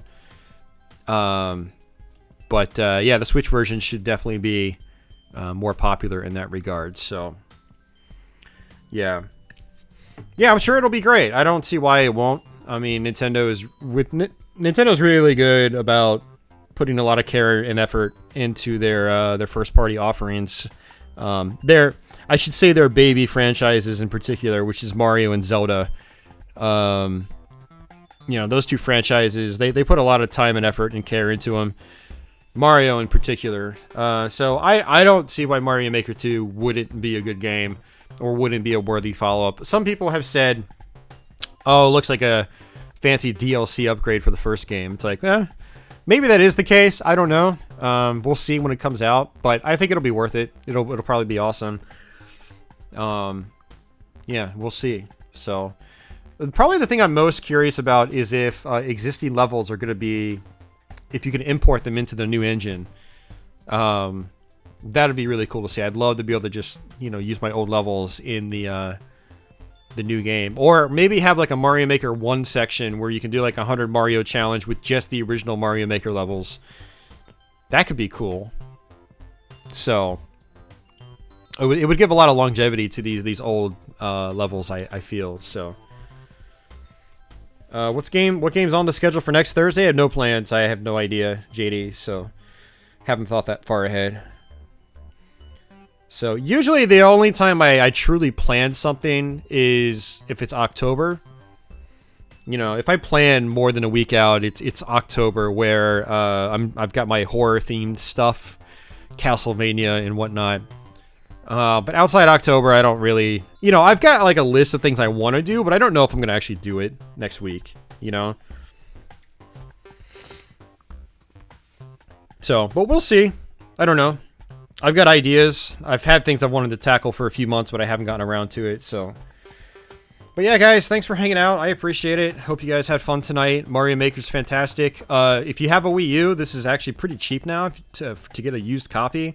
So if you just want to play the first one, it's pretty easy to get. Along with a lot of Wii U games have been pretty cheap to get. And the prices will continue to fall as a lot of the games are ported over to Switch. And as they're made redundant on Wii U. So... But yeah, so with that said, guys, thanks for hanging out. Thanks to everyone that super chatted tonight. Thanks to everyone that is continuing to back on Patreon and places like that too. So thank you guys very much. I don't really have much else to say, and we're actually just about to hit the 4-hour mark, so I'm going to go ahead and just chop off the stream now. It just means that the archive will be up way sooner than normal, so... once we go over the 4-hour mark, it takes YouTube like half a day to process. So, but take it easy, guys. Yeah, hopefully, Oh yeah, no, that's right. New Let's Play will be posted this Sunday. Forgot about that. Yeah, so watch out for the new Let's Play Sunday. It'll be an NES Let's Play. And I'm not quite sure what I'm going to practice for yet for Patreon backers. I have to figure that part out. We'll see. I had something planned on that end, but I've procrastinated, so to say. But yeah, guys, until the next one, I guess, take it easy.